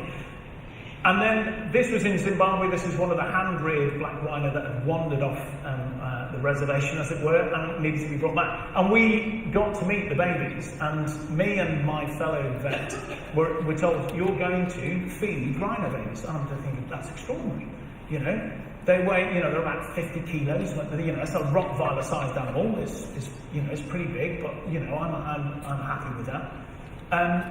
That's when they're babies. They still call them babies when they're this big, and they just let them out of the bone. They are these hand-reared rhino that came out and wanted their milk. And if any of you have seen sheep with lambs, that lambs want their milk, they do this. And they nut mum in a very intimate area. And so we were surrogate parents. We had bottles of milk. And my co-presenter is a Norwegian vet. Some of you may remember from television, True Demostu. Big blonde hair, quite petite. And the image of her punching a rhino in the face because it was going to break her legs, because she tried all of the normal methods of communication, and the rhino not even registering, because they are incredibly robust. It was an image that will never ever go away from my memory. And the other thing about rhinos is get hold of that horn. It moves. Nobody ever told me that. But when you get hold of the rhino horn, so when you all get to do this, which I really say you should do, is it rocks. And that's the thing that really struck me, because it looks like it is it is rock solid. The rest of the animal is rock solid. It is unbelievably hard. It's unbelievably well armoured. And then you see this sort of vulnerability. And for me, it was a real metaphor for their perilous situation. They look invincible, and then you realise they're not. And it's just because of this stupid appendage that is so iconic and is so much a part of who they are, that has landed them in this situation that they never had any sort of say in, is beyond. And as has been mentioned before, and as mentioned repeatedly tonight, it isn't just, we're not talking about rhino just, we are talking about lots of other species. And, you know, there are other iconic species out there that face the same problems, and this is one that I've worked with, you know, a long time. You know, I spent a lot of time working with this particular species, and it has many things in common, you know, not least the fact that its habitat is massively diminishing. I've stood behind diggers and watched them flat the forest, and I'd heard all the stats, I'd seen all of the sort of the literature, but when you see it happen, it literally is jaw-dropping. And the fallout is not just, again, through habitat loss, but it is this illegal harvest. It's this selective poaching that we see with rhino. And the fallout are the little guys. And again, this is an animal that we will rally around. This is an animal that is iconic. This is an animal that looks like us. This is an animal we can understand. And we should make no apologies of championing the rhino, because the rhino will get us attention. The rhino will bring in TV audiences. We know in television, if you put a polar bear in your wildlife documentary, you will get 1 million extra viewers. And if you can get people to care about polar bears, they'll care about the world, because that's why the ice cap is melting. That is where they live. It is true if you get them to care about these species, and they're very easy to get people to care about, and it is true of rhinos. We have to champion these species. So don't be shy of loving a particular iconic species and loving where it lives, because where it lives, there are thousands of other species that we carried along with it. Now these guys, you know, they are unbelievably gorgeous, but they're not a pet. And that's the issue that they face. Just to give you an idea of what it's like to meet them, if you go walking in the forest with these orangutans that are between the ages of 3 and 6, they will lull you into a false sense of security. Very much like the rhino looks incredibly aggressive, but it actually isn't. These guys look incredibly benign, but they are mischievous as hell. You will be walking into the forest and there'll be a little orange person sat on the path in front of you, and he will look at you with big Labrador eyes and go, because they squeak as well. And he'll reach a big leathery hand up to you, and you will take him hand in hand, and you'll be walking through the forest with an orangutan, and you think this is extraordinary. And his little friend is there, and she's going, and you take her by the hand, and now you're shambling through the forest because he's wrapped himself around your leg because he can't be bothered to walk anymore, and he weighs about 25 kilos. And you go, this is extraordinary. I am Mowgli. And you're just thinking, this can't get any better. Until the third one comes along and puts his hand down the front of your trousers, and you realise you can't defend yourself. It's so unexpected. It's like being mugged by nuns. It's extraordinary. My co-presenter, Michaela Strachan, obviously known to many of you for her passion on wildlife and welfare, none of her makeup was tested on animals going into the forest. But a zipped rucksack is no barrier to even a 3-year-old. First I knew about it, she was storming out of the jungle with a face like thunder, followed by a camera crew who were giggling. And the reason was they couldn't film anymore because 400 pounds worth of makeup had made it to the top of the tree. And somebody up there was wearing lipstick. These are animals with unique sort of characters. These are animals that we can rally around. And if we rally around these animals, that each 40-acre patch of forest that they require contains slow loris, contains gibbons, contains lots of other things that we can conserve. And the rhino is one of those iconic species. And it's one that we can rally around, and one that has been rallied around many, many times before. It's been on the brink for such a long time. And many speakers will talk about the different things we need to do. We've talked about protection, about political advocacy. We've even talked about some of the research that's going on about trying to preserve the tiny number of individuals we have of this last subspecies, the northern white rhino. And we will need, before you can start playing around with those embryos and putting them into southern white rhinos, you're going to need to research that and see if it is possible. And we're going to have to put money into that. And although, as Richard said, there is criticism of that, you learn, you constantly learn from every endeavour that you do. That you will learn new techniques, you will learn the ability to actually work with these animals in a different way. We will end up with a DNA bank. The things that we can do today are because people said it couldn't be done before and other people ignored them. It's like we're returning, animals back to the wild. I've seen it happen time and time again. Cheetah kept in captivity for 13 years because they were hand-reared. They can't go back to the wild. They've been hand-reared. They suddenly thought, let's give it a go. Cheetah turned out into soft release, back hunting within seconds. They're a cat, the instincts are there. And it's because somebody took a gamble. Somebody decided to actually see if the boundaries of what we know today are the real boundaries. And this is where vets do come in. Vets are out there in the field doing this sort of thing. They're looking after these animals. They are finding innovative new ways to sort of to try and immobilise them, to try and be able to move them, to protect them. We're after all sorts of ideas. There's a veterinary team in South Africa that wants to even consider dehorning rhinos at birth. So there's, if you take that precious horn away and say, well, you will never be poached. That's how desperate it is, and this is how desperate people are thinking. But the great thing is that if you expose people to this, if you actually allow them to touch rhino, and to get involved in the research, and to go along and see what is being done. This is a group of veterinary students that go out to South Africa with a vet there called Dr. Will Foles, and he's an extraordinary teacher, and he never ever underestimates the sheer impact of putting a hand on an animal. And those guys went home and they started their own charity, and they raised a huge amount of money, and they were very motivated because of those experiences. They got to work with species they never will work with in the rest of their careers, but they will always have a soft spot for that rhino. And if they have a soft spot for the rhino, they will get involved. And some of them may even turn around in their careers and do something extraordinary. We talked about the community and what vets can do in the community. And those vets that, like these guys that have been out to Africa and have seen it and experienced it and seen the wildlife, even if they only become domestic pet vets like myself, there's always something you can do. And a mobile vet unit has been stated that they can go into the communities and they can protect the local community and they can protect their animals.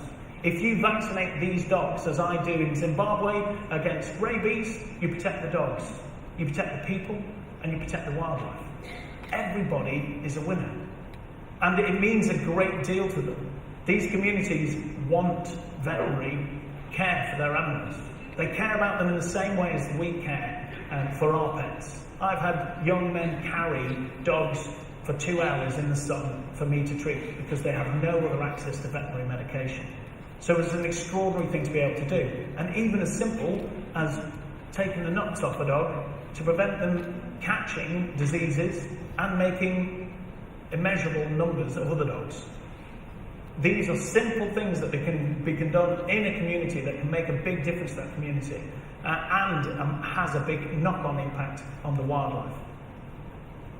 So the big question is that as we're here again, on the precipice again of rhino survival, we're getting down to stupidly low numbers. Can we save them? Well, we do need to learn. We need to look at research in other areas, other success stories, because they're out there. The California condor was extinct in the wild. 1987, the numbers had dwindled to such a point, there was about 27 animals left in the wild, and they brought them into captivity. And through understanding the impact that man was having on these condors, and it was mainly through they were being illegally poached, and mainly through lead toxicity from basically people shooting with lead shot and the birds ingesting. These are long-lived birds. They'll live for 60 years, so they can accumulate lots of lead over their lifetimes, and it stops them being able to breed. So they were totally extinct in the wild in 1987. Barely 4 years later, they were able to start releasing them back out into the wild. I've seen them in their captive release sites. And now, as of December 2016, there's over 460 of them flying free, and some still captive populations to keep there as a bank in reserve. They still track them, the wild birds, they still test them for lead. It's not gone away. But it goes to show that this is an animal that was extinct in the wild. And they've made massive inroads. And animals will give you an enormous amount back. And this is one of the things that I will lastly leave you with, and which is the story of an animal that I just think really goes to show why these big iconic species are so important. This is a grey whale. They're found off the west coast of America, the eastern Pacific population, and they migrate up and down that Mexican and American and Alaskan coastline. They hug the coast, so you have a good chance of seeing them on their migrations because they feed up in the Arctic, and when the Arctic freezes over, they have to migrate down south. And they sort of overwinter. They can't feed, they just have to sit and wait out the winter in warm lagoons off the coast of Mexico. And they used to be hunted, and they were known as devil's fish because they would turn on the whaling boats and they would sink the whaling boats. It's very, very aggressive. But whaling was banned in 1945 as a species. And barely 30 years later, and remember some of these whales will live for 70 years or more, they started to approach the boats, the fishing boats, the little wooden skiffs that go out into these massive lagoons.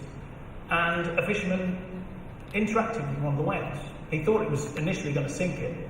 He was terrified, but after half an hour of not being able to move his boat, he put his hand on a whale. And it responded to him. And he went home and he told people, and they didn't believe him, and then they went out with him. And then more people heard about it. And there's a very well-controlled eco-tourism industry, and you can go and interact with a wild whale. And this is a total wild animal. And it shows a capacity for curiosity and interest that we really think of it very much as human trait. But this is a very intelligent creature who is choosing to come and interact with people. And it means so much that their mums push the babies, the calves, up to the boat. And it is absolutely mind-blowing. And it makes you realise that the people that come and do this, you see there's only a couple of boats out at a time, but all you can hear is crying. Because for the people involved, it is such an emotional experience. And that motivates change. At the end of the day, this is what we need to understand, is that we are human animals on this planet, and we like stories. We can give you all the stats, we can tell you all the numbers and this thing, but what we want to know is about individuals. And that's why these paintings and this artwork of these individuals, the stories behind these paintings are extraordinary.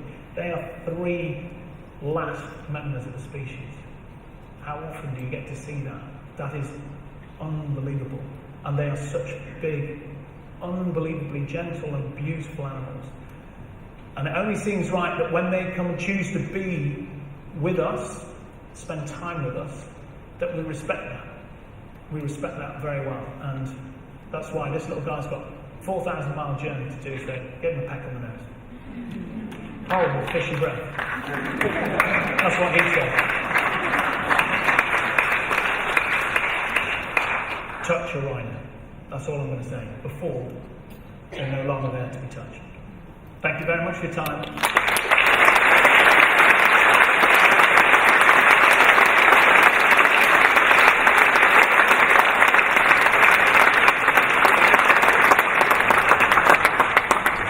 Okay, we were due to have a Q&A now, but we are running very late. So we're going to skip the Q&A, go straight into the auction, but speakers will all be around afterwards for anybody who wants to ask any questions. So I hope that's all right with everyone.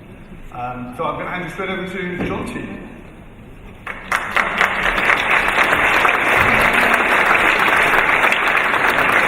Thanks, Rhino. Thank you very much.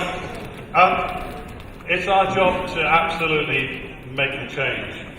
Simon mentioned earlier that conservation needs to be approached in a different kind of way. What we need to do, the bit that we can change right now, is the funding element of this. We've got some absolutely fantastic lots to sell, and I will be as speedy as I possibly can because we've got our guests here that you can answer questions to. But before we do that, yes, we've got some great lots. Now, the first lot that I've got to sell is this brilliant coffee table book, which is called With Honourable Intent. And Honourable Intent is the story of an organisation that's been shaping and influencing conservation practice since its foundation in 1903.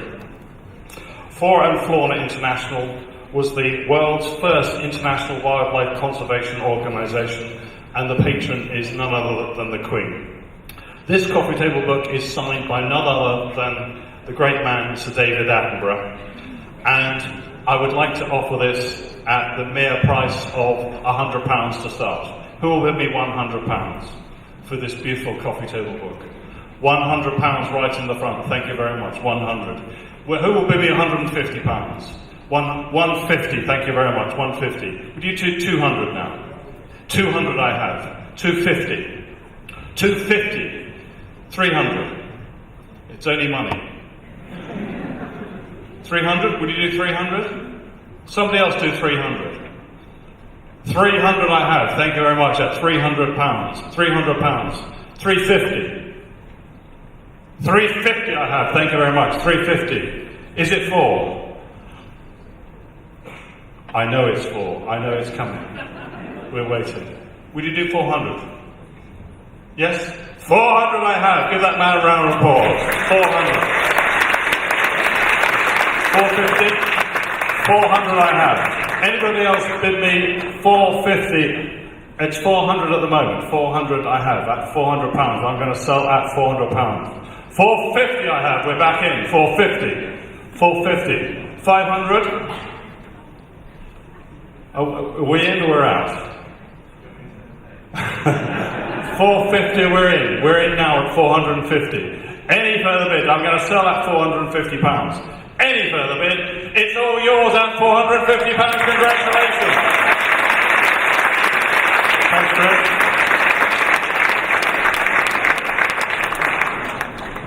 Now take a look at our friend on the table here. This is a rhino made of recycled flip-flops from the ocean. So every single year the ocean is full of plastic. But on the east coast of Africa, what we do have is, I'm afraid, a phenomenal problem, which thousands and thousands of flip-flops are washed up on the east coast of Africa. That's the one we're looking at. So here we have a unique product, a recycled unique product, which I think is absolutely charming and lovely. Who will bid me £200 for this to start? £200 for this flip-flop rhino. 200 I have. £200. 250 from anyone. £200 only. 250 from anyone. Somebody's got to bid me 250. 250. Thank you very much. At 250. Would you do 300? You need a flip-flop in your life. Anybody else need a flip-flop in your life? So it's yours at 250 at the moment. 300. I have 300 at the front. Thank you very much. At 300. 350 now. Go on, 350, that's the spirit. He didn't want it, she does. It doesn't happen in my house like that. 350, is it 400? 400 I have now, 400. 450. She said no now. 400 now I have, at £400 only. I'm selling my rhino at £400. You can touch a rhino tonight if it's your opportunity to touch a rhino tonight if you want it. It's 400 at the moment. 450 from it. 450, we're back in. Thank you very much. 450. 5 now. Round it up to 5. 5, that's what we want. £500.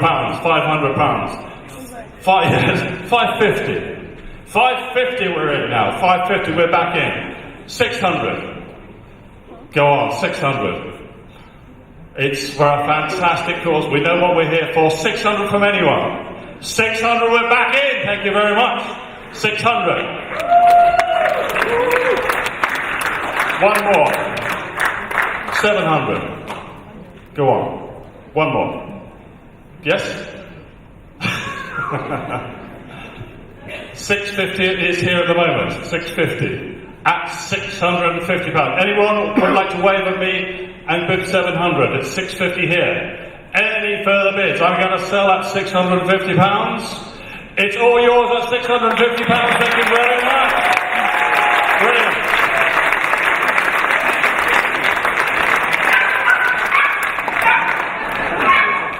And you can't bid.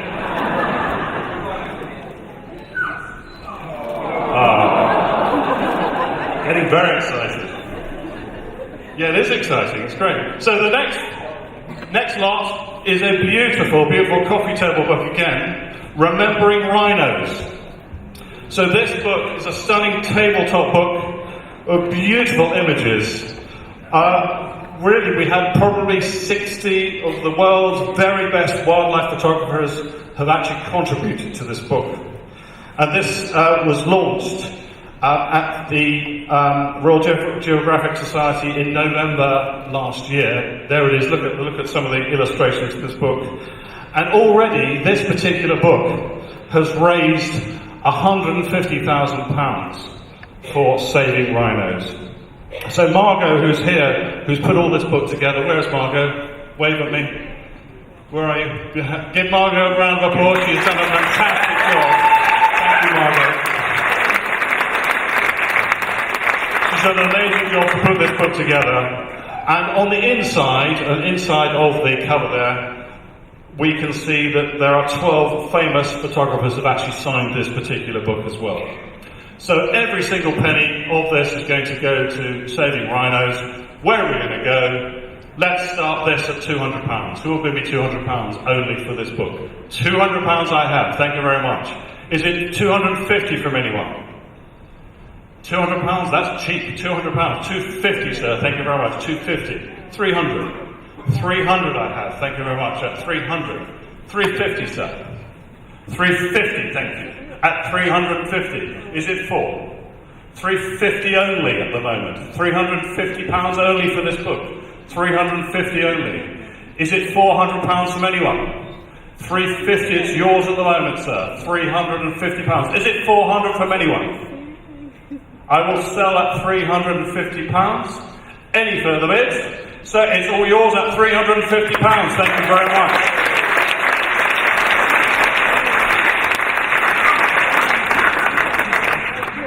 Well, this next lot is truly spectacular.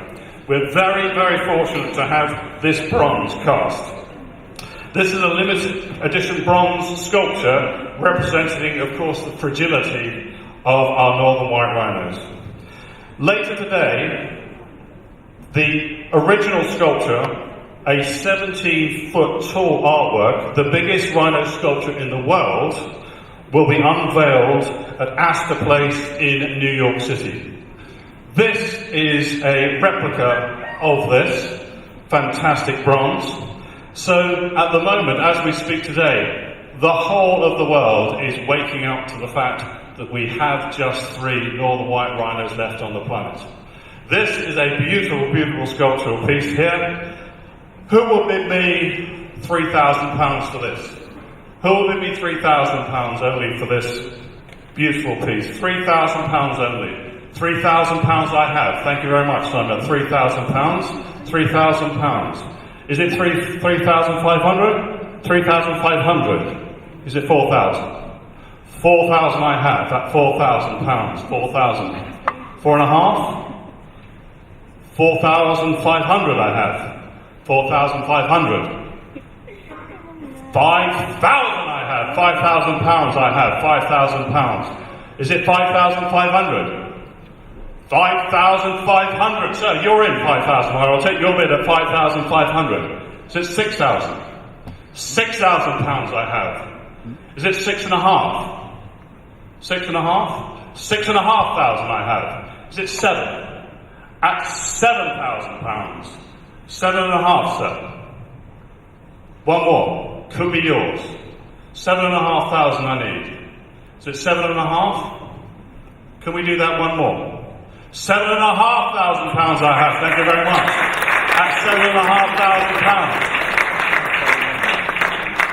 8,000. £8,000 I have.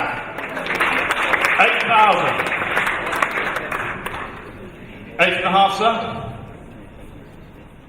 8.5. Are we in?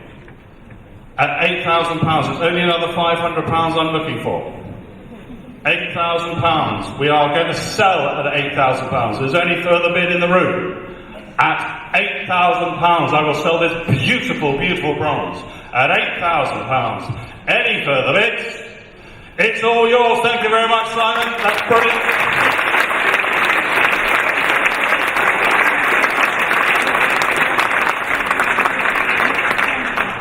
That's wonderful. That was a bid from outside of Europe, which is fantastic. It just shows you that we're getting out there. The word is getting out there, which is brilliant. Next lot, and I just love this next lot.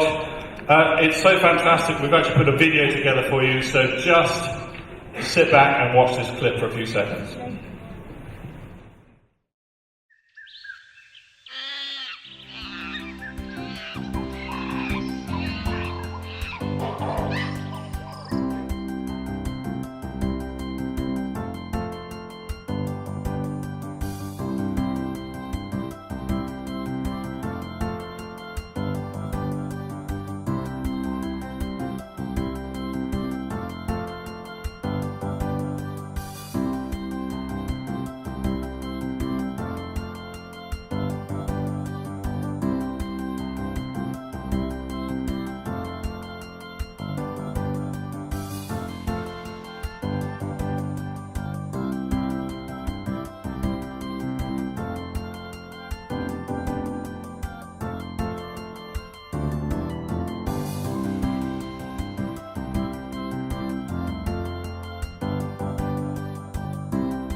So cute. Wow. What an opportunity. I think this is absolutely fabulous lot.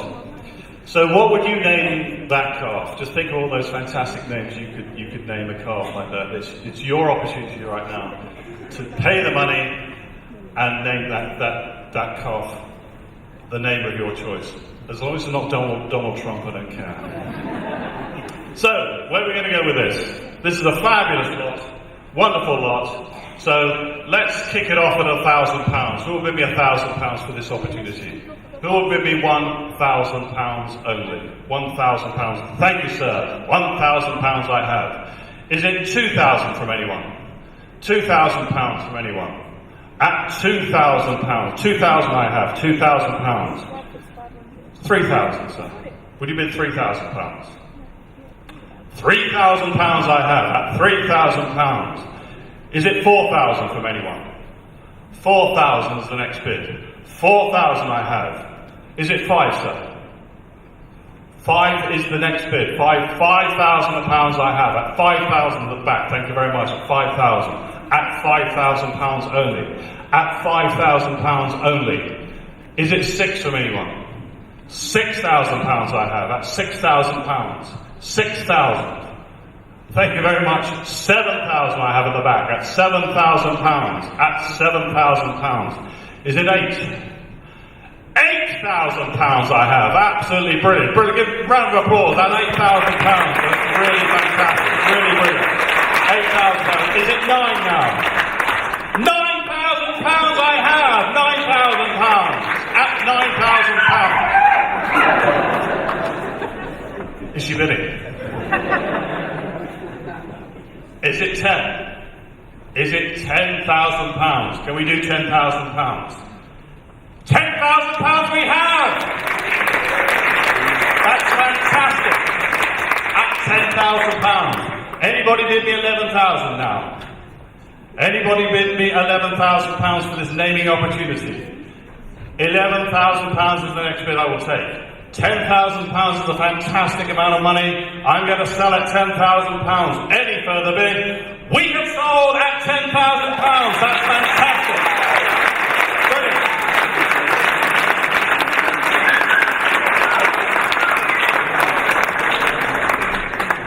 They went trade for auctions, were they? You can bid in the next lot.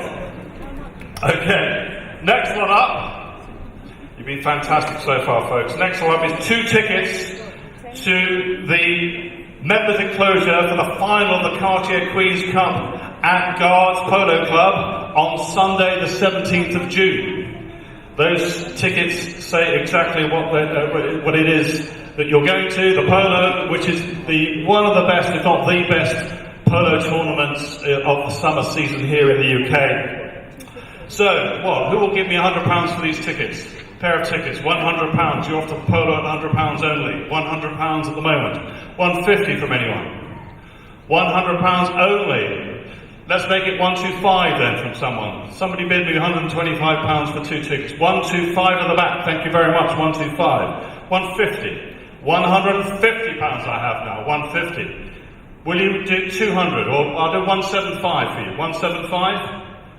Yes, you can take him, you can take me. 175, 175 I have, £175. 200 now. At 200 at the very front. At 200. 225. It's the polo. 225 is the next bid. Anybody would like to go to the polo? 225 is the bid I'm looking for. At £200, I'm going to sell at £200. 225 from anyone. I'm going to sell at £200. Madam, it's all yours at £200 on the front. She looks very pleased. That's a bargain. Wow. This next lot is the first of our art pieces. Chris, if you'd like to just hold this beautiful graphite pencil sketch. This is, of course, we're now the familiar face of Sudan, and we all know who this beautiful gentleman is. So this is done by Rene Beaton, who's come all the way from Kenya to be with us. Where's Rene? Where are you? Stand up, Rene. Give her a round of applause.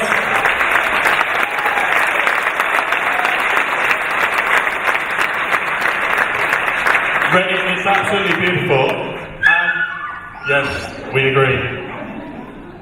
A beautiful sketch, and it's something that inspired you when you were at the old Pejeta Conservancy, wasn't it? That's when you produced this beautiful work. Is that right? Absolutely. So here it is. She's a very, very talented artist. I understand was it your first exhibition you put together? You had 40 pictures and you sold a lot? Brilliant. Fantastic. She sold a lot, ladies and gentlemen. How about that? Give her a round of applause. It's absolutely wonderful. So she's come with her mum all the way from Kenya to be with us here tonight. So who will bid me £1,000 for this beautiful sketch? £1,000 only I'm looking for. £1,000 I have. Thank you very much. At 1,000. Is it 1,200? 1,200 from anyone. 1,200 I have. Thank you very much. At 1,200. 1,500 now. At 1,500. At £1,500. Is it 2,000 now? Who will bid me 2,000? 2,000 I have. Thank you very much. At 2,000. £2,000. At £2,000 only. 2,500 I have. At 2,500. Is it £3,000 now? £3,000 I have. Thank you very much. At £3,000. Is it 3,500 from anyone? Are we in at 3,500? 3,500 at the front. That's brilliant. 3,500 at 3,000. Is it 4,000 from anyone? I will sell at 3,500. This beautiful etching at £3,500. Where are we? 4,000. Where are we? Show me. So 4,000, we're in. Thank you very much. You need to wave and scream and shout at me. Thank you very much. Now 4,000 I have. At 4,000. At 4,000, is it 4.5? Are we in? At £4,000 for this beautiful, beautiful sketch. At £4,000, I'm about to sell at £4,000. Is there any further bid?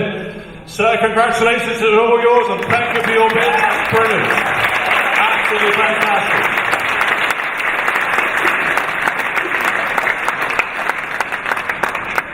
Wow, this next lot is your opportunity to go to Kenya, to go to El Pejeta. This is a safari opportunity that you've never really, you couldn't really experience unless you were here bidding on it. So listen to this.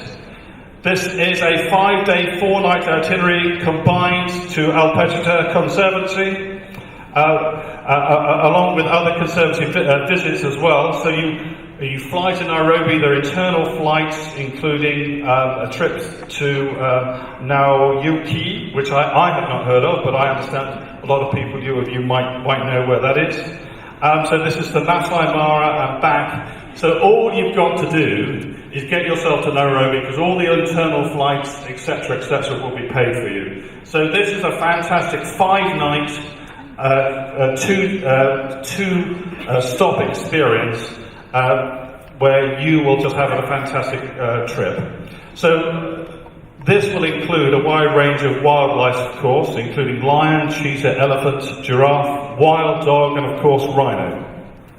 Visitors can enjoy an assortment of outdoor activities such as horse rides, guide walking safaris, and nocturnal gaming as well.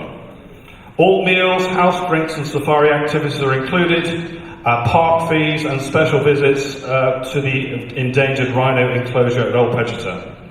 Apart from your tips, of course, and international flights, everything is included. So, where do we start off with this? Ordinarily, a trip like this is £5,000 to £8,000. So let's halve that and start this at £2,000. Who would like to go on safari at £2,000?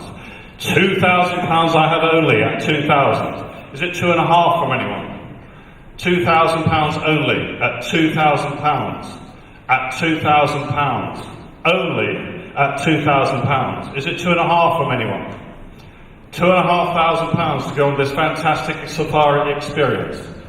2.5. I'm working 2.5. Thank you, sir. At 2,500. Thank you very much. At £2,500. That's half price at the moment for this kind of safari. So this is yours at £2,500 only. Will you do 3? Would you be in at £3,000 at 2.5? I'm going to sell at 2.5 at the moment. At 2.5 only. Where are we? Wave at me. 3,000. Thank you very much. At £3,000. At £3,000. 3.5, sir. £3,000 only at £3,000. Thank you very much. At £3,000. At £3,000 only, I will sell 3.5. Thank you very much. At 3.5. Fourth, sir. 3,000 and 3,500 only at 3,500. It's yours. It's still cheap at 4. If you could go, £4,000 I have. Thank you, sir. That's better at 4,000. There, give it a round of applause at 4,000. This is still cheap at £4,000. It's an experience that's £5,000 to £8,000. It's yours at £4,000 only.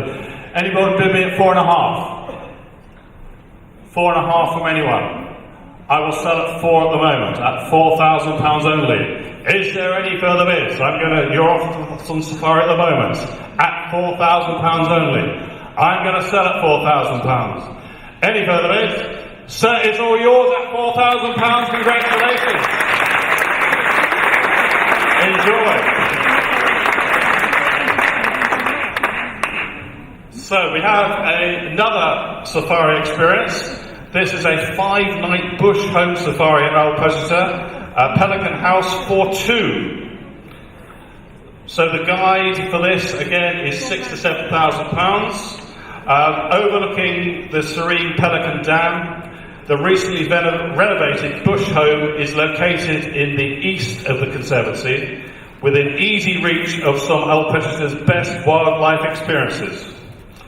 Fully catered and with your own safari vehicle, you experience lion tracking, behind the scenes with the chimpanzees, a bushwalk, dog tracking, and a visit to, of course, to the northern white rhino enclosure. A presentation of El Pejeta by Richard, and a behind-the-scenes look at the day-to-day operations is also part of the experience. Holiday includes all internal transfers from Nairobi Airport So all you've got to do is get yourself to Nairobi. Who will bid me a couple of grand for this fantastic experience?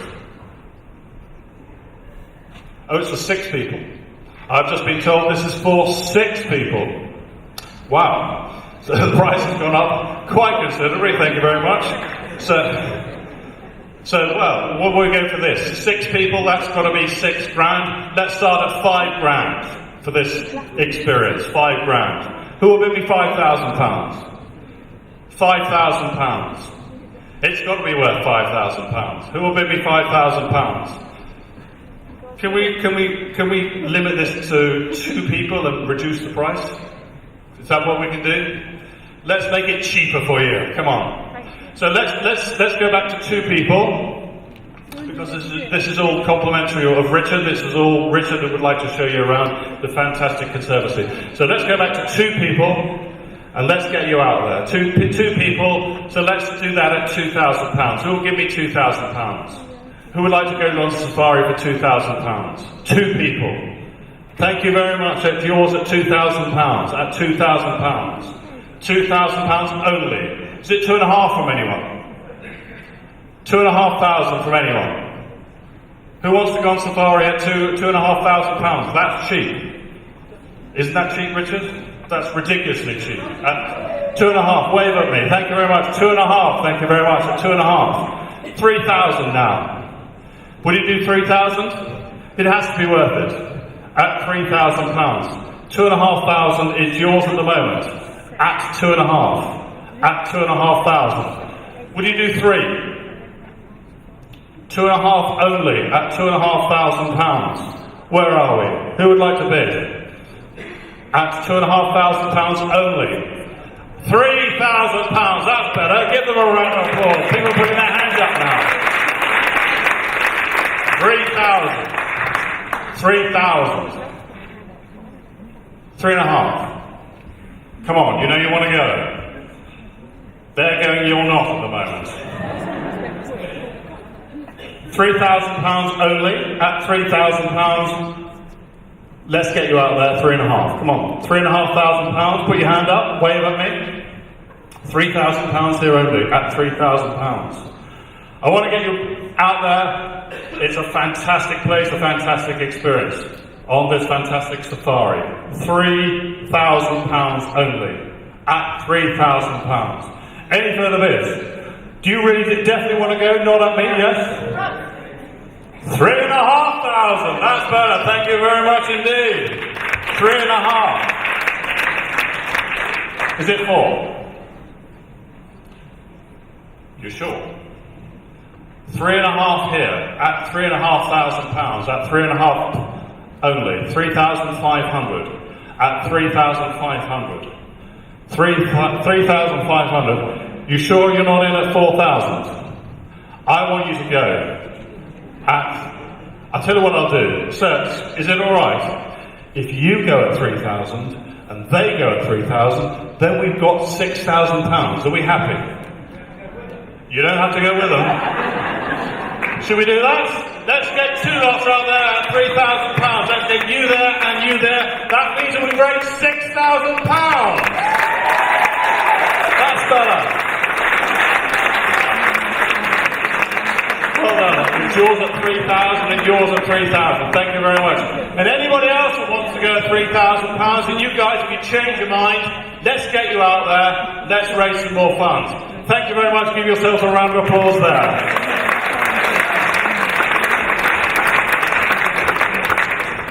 Now, ladies and gentlemen, I hope we have saved the best till last.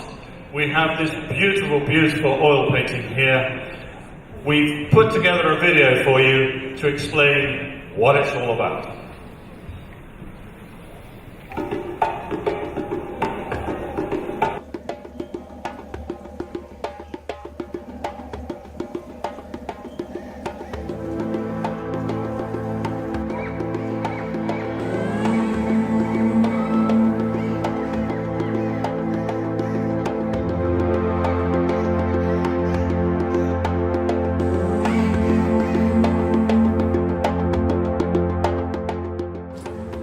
Hello, my name is Karen Lawrence Rowe.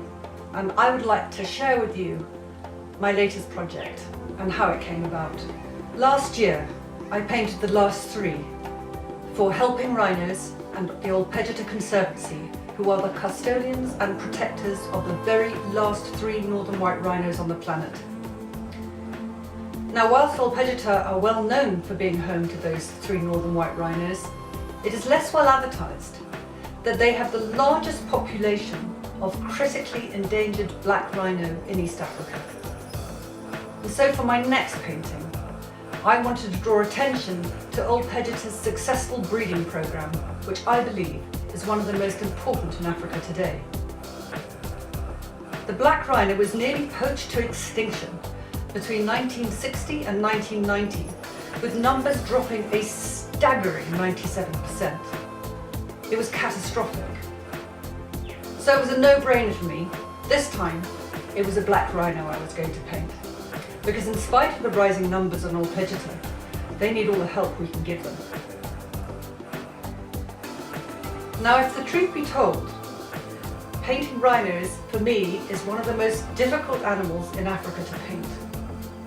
However, a sighting of one, a sighting of their elusive, solitary, and often unpredictable nature has always got my adrenaline going.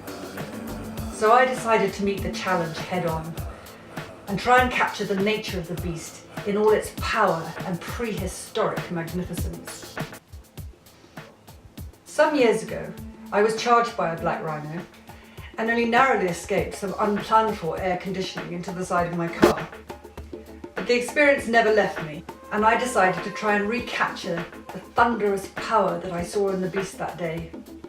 It was when I was putting the very first paint strokes down on the canvas that I heard of yet another discovery of an illegal cache of rhino horn, and it made me furious. It totally amazes me and angers me that despite scientific proof that rhino horn has no medicinal value whatsoever, in fact it's made of the same stuff as our fingernails, people are still buying it, regardless of the suffering and the death both to the rhinos themselves and to the rangers that try and protect them. My anger showed, and the painting took on a life of its own.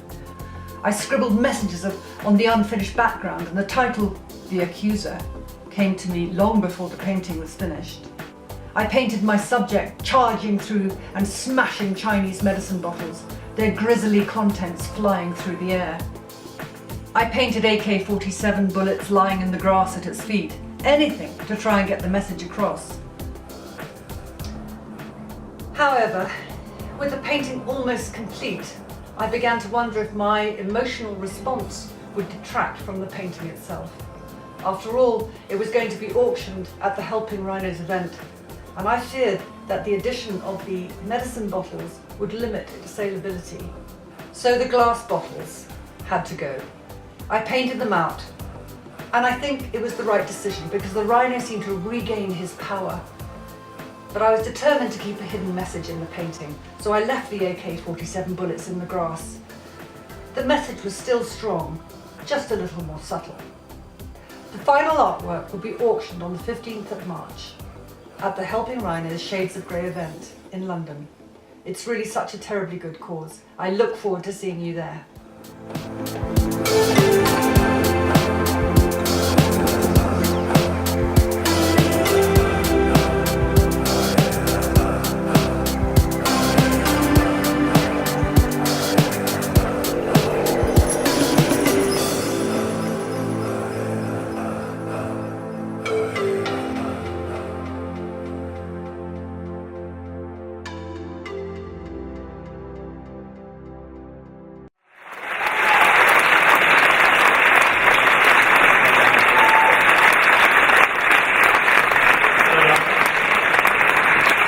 Yes, it's again. Because this time last year, you produced this beautiful image of the three northern white rhinos.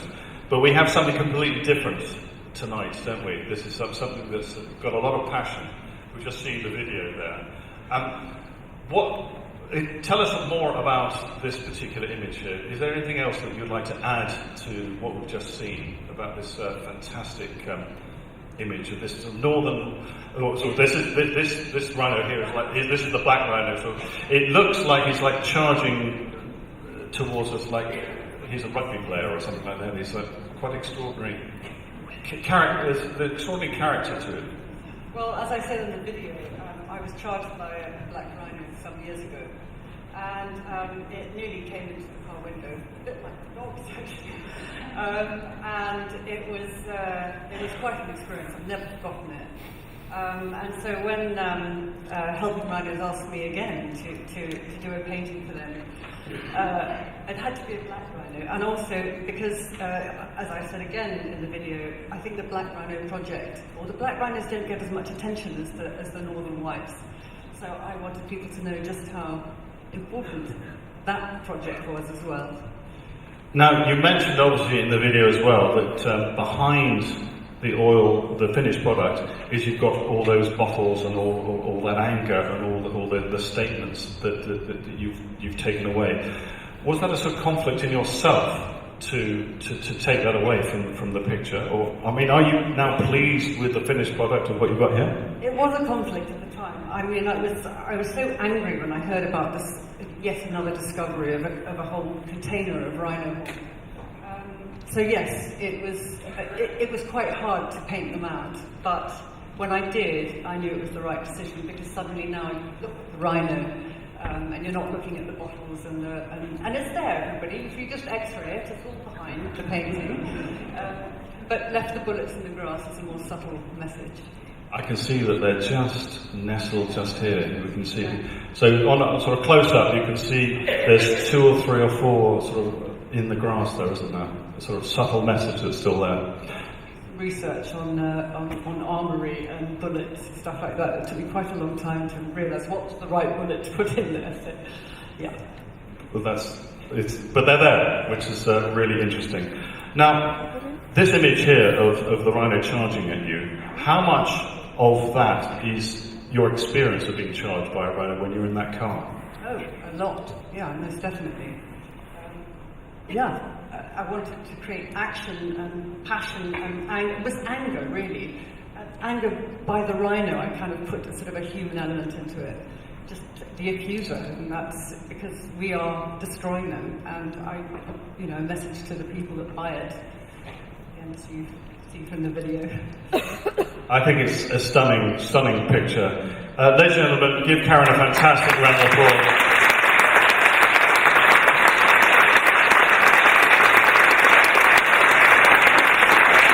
You're not going anywhere. You're going to help me sell this beautiful picture. All right. So, just wait there. Just don't move a muscle. So we're going to sell this beautiful oil painting here. I think this is priceless. I think this is a passionate piece. This is something that's been.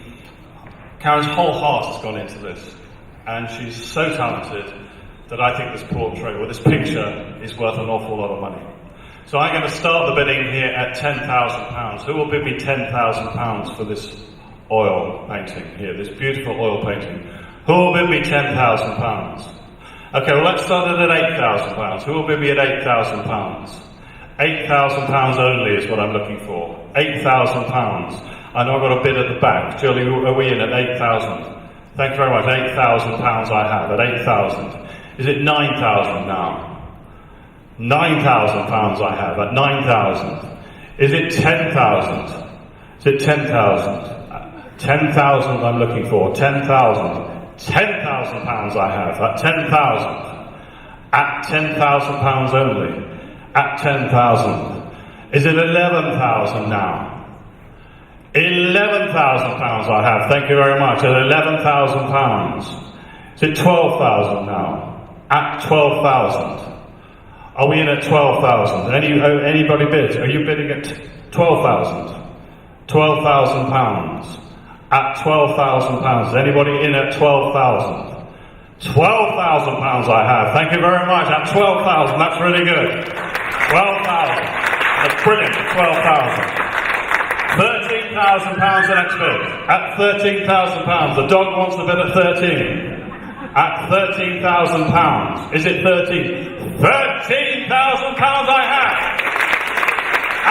£13,000. At £13,000. Is it 14 now? At £14,000. Is it £14,000 from anywhere? Let me see the colour of your eyes. At £14,000. £14,000 I have. Thank you very much. At £14,000 at the back. At £14,000. At £14,000. Is it £15,000 now?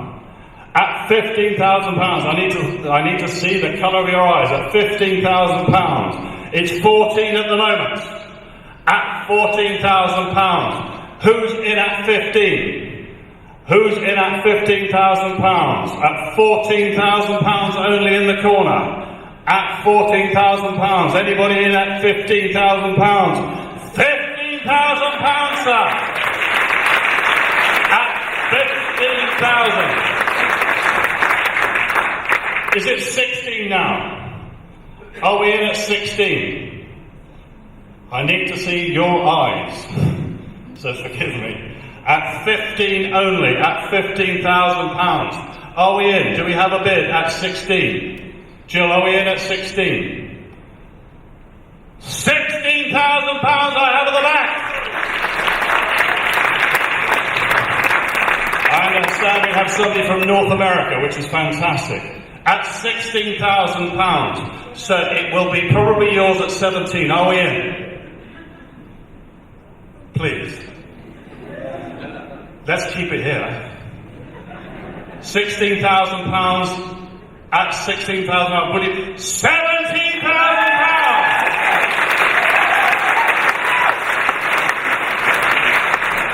£17,000. It's £17,000. Jill, are we in?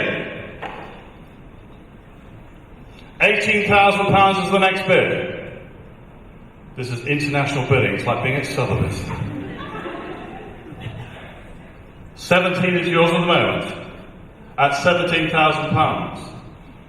I'll wait until it's a no. We could be here for a long time. 17 at the moment. £18,000 I have.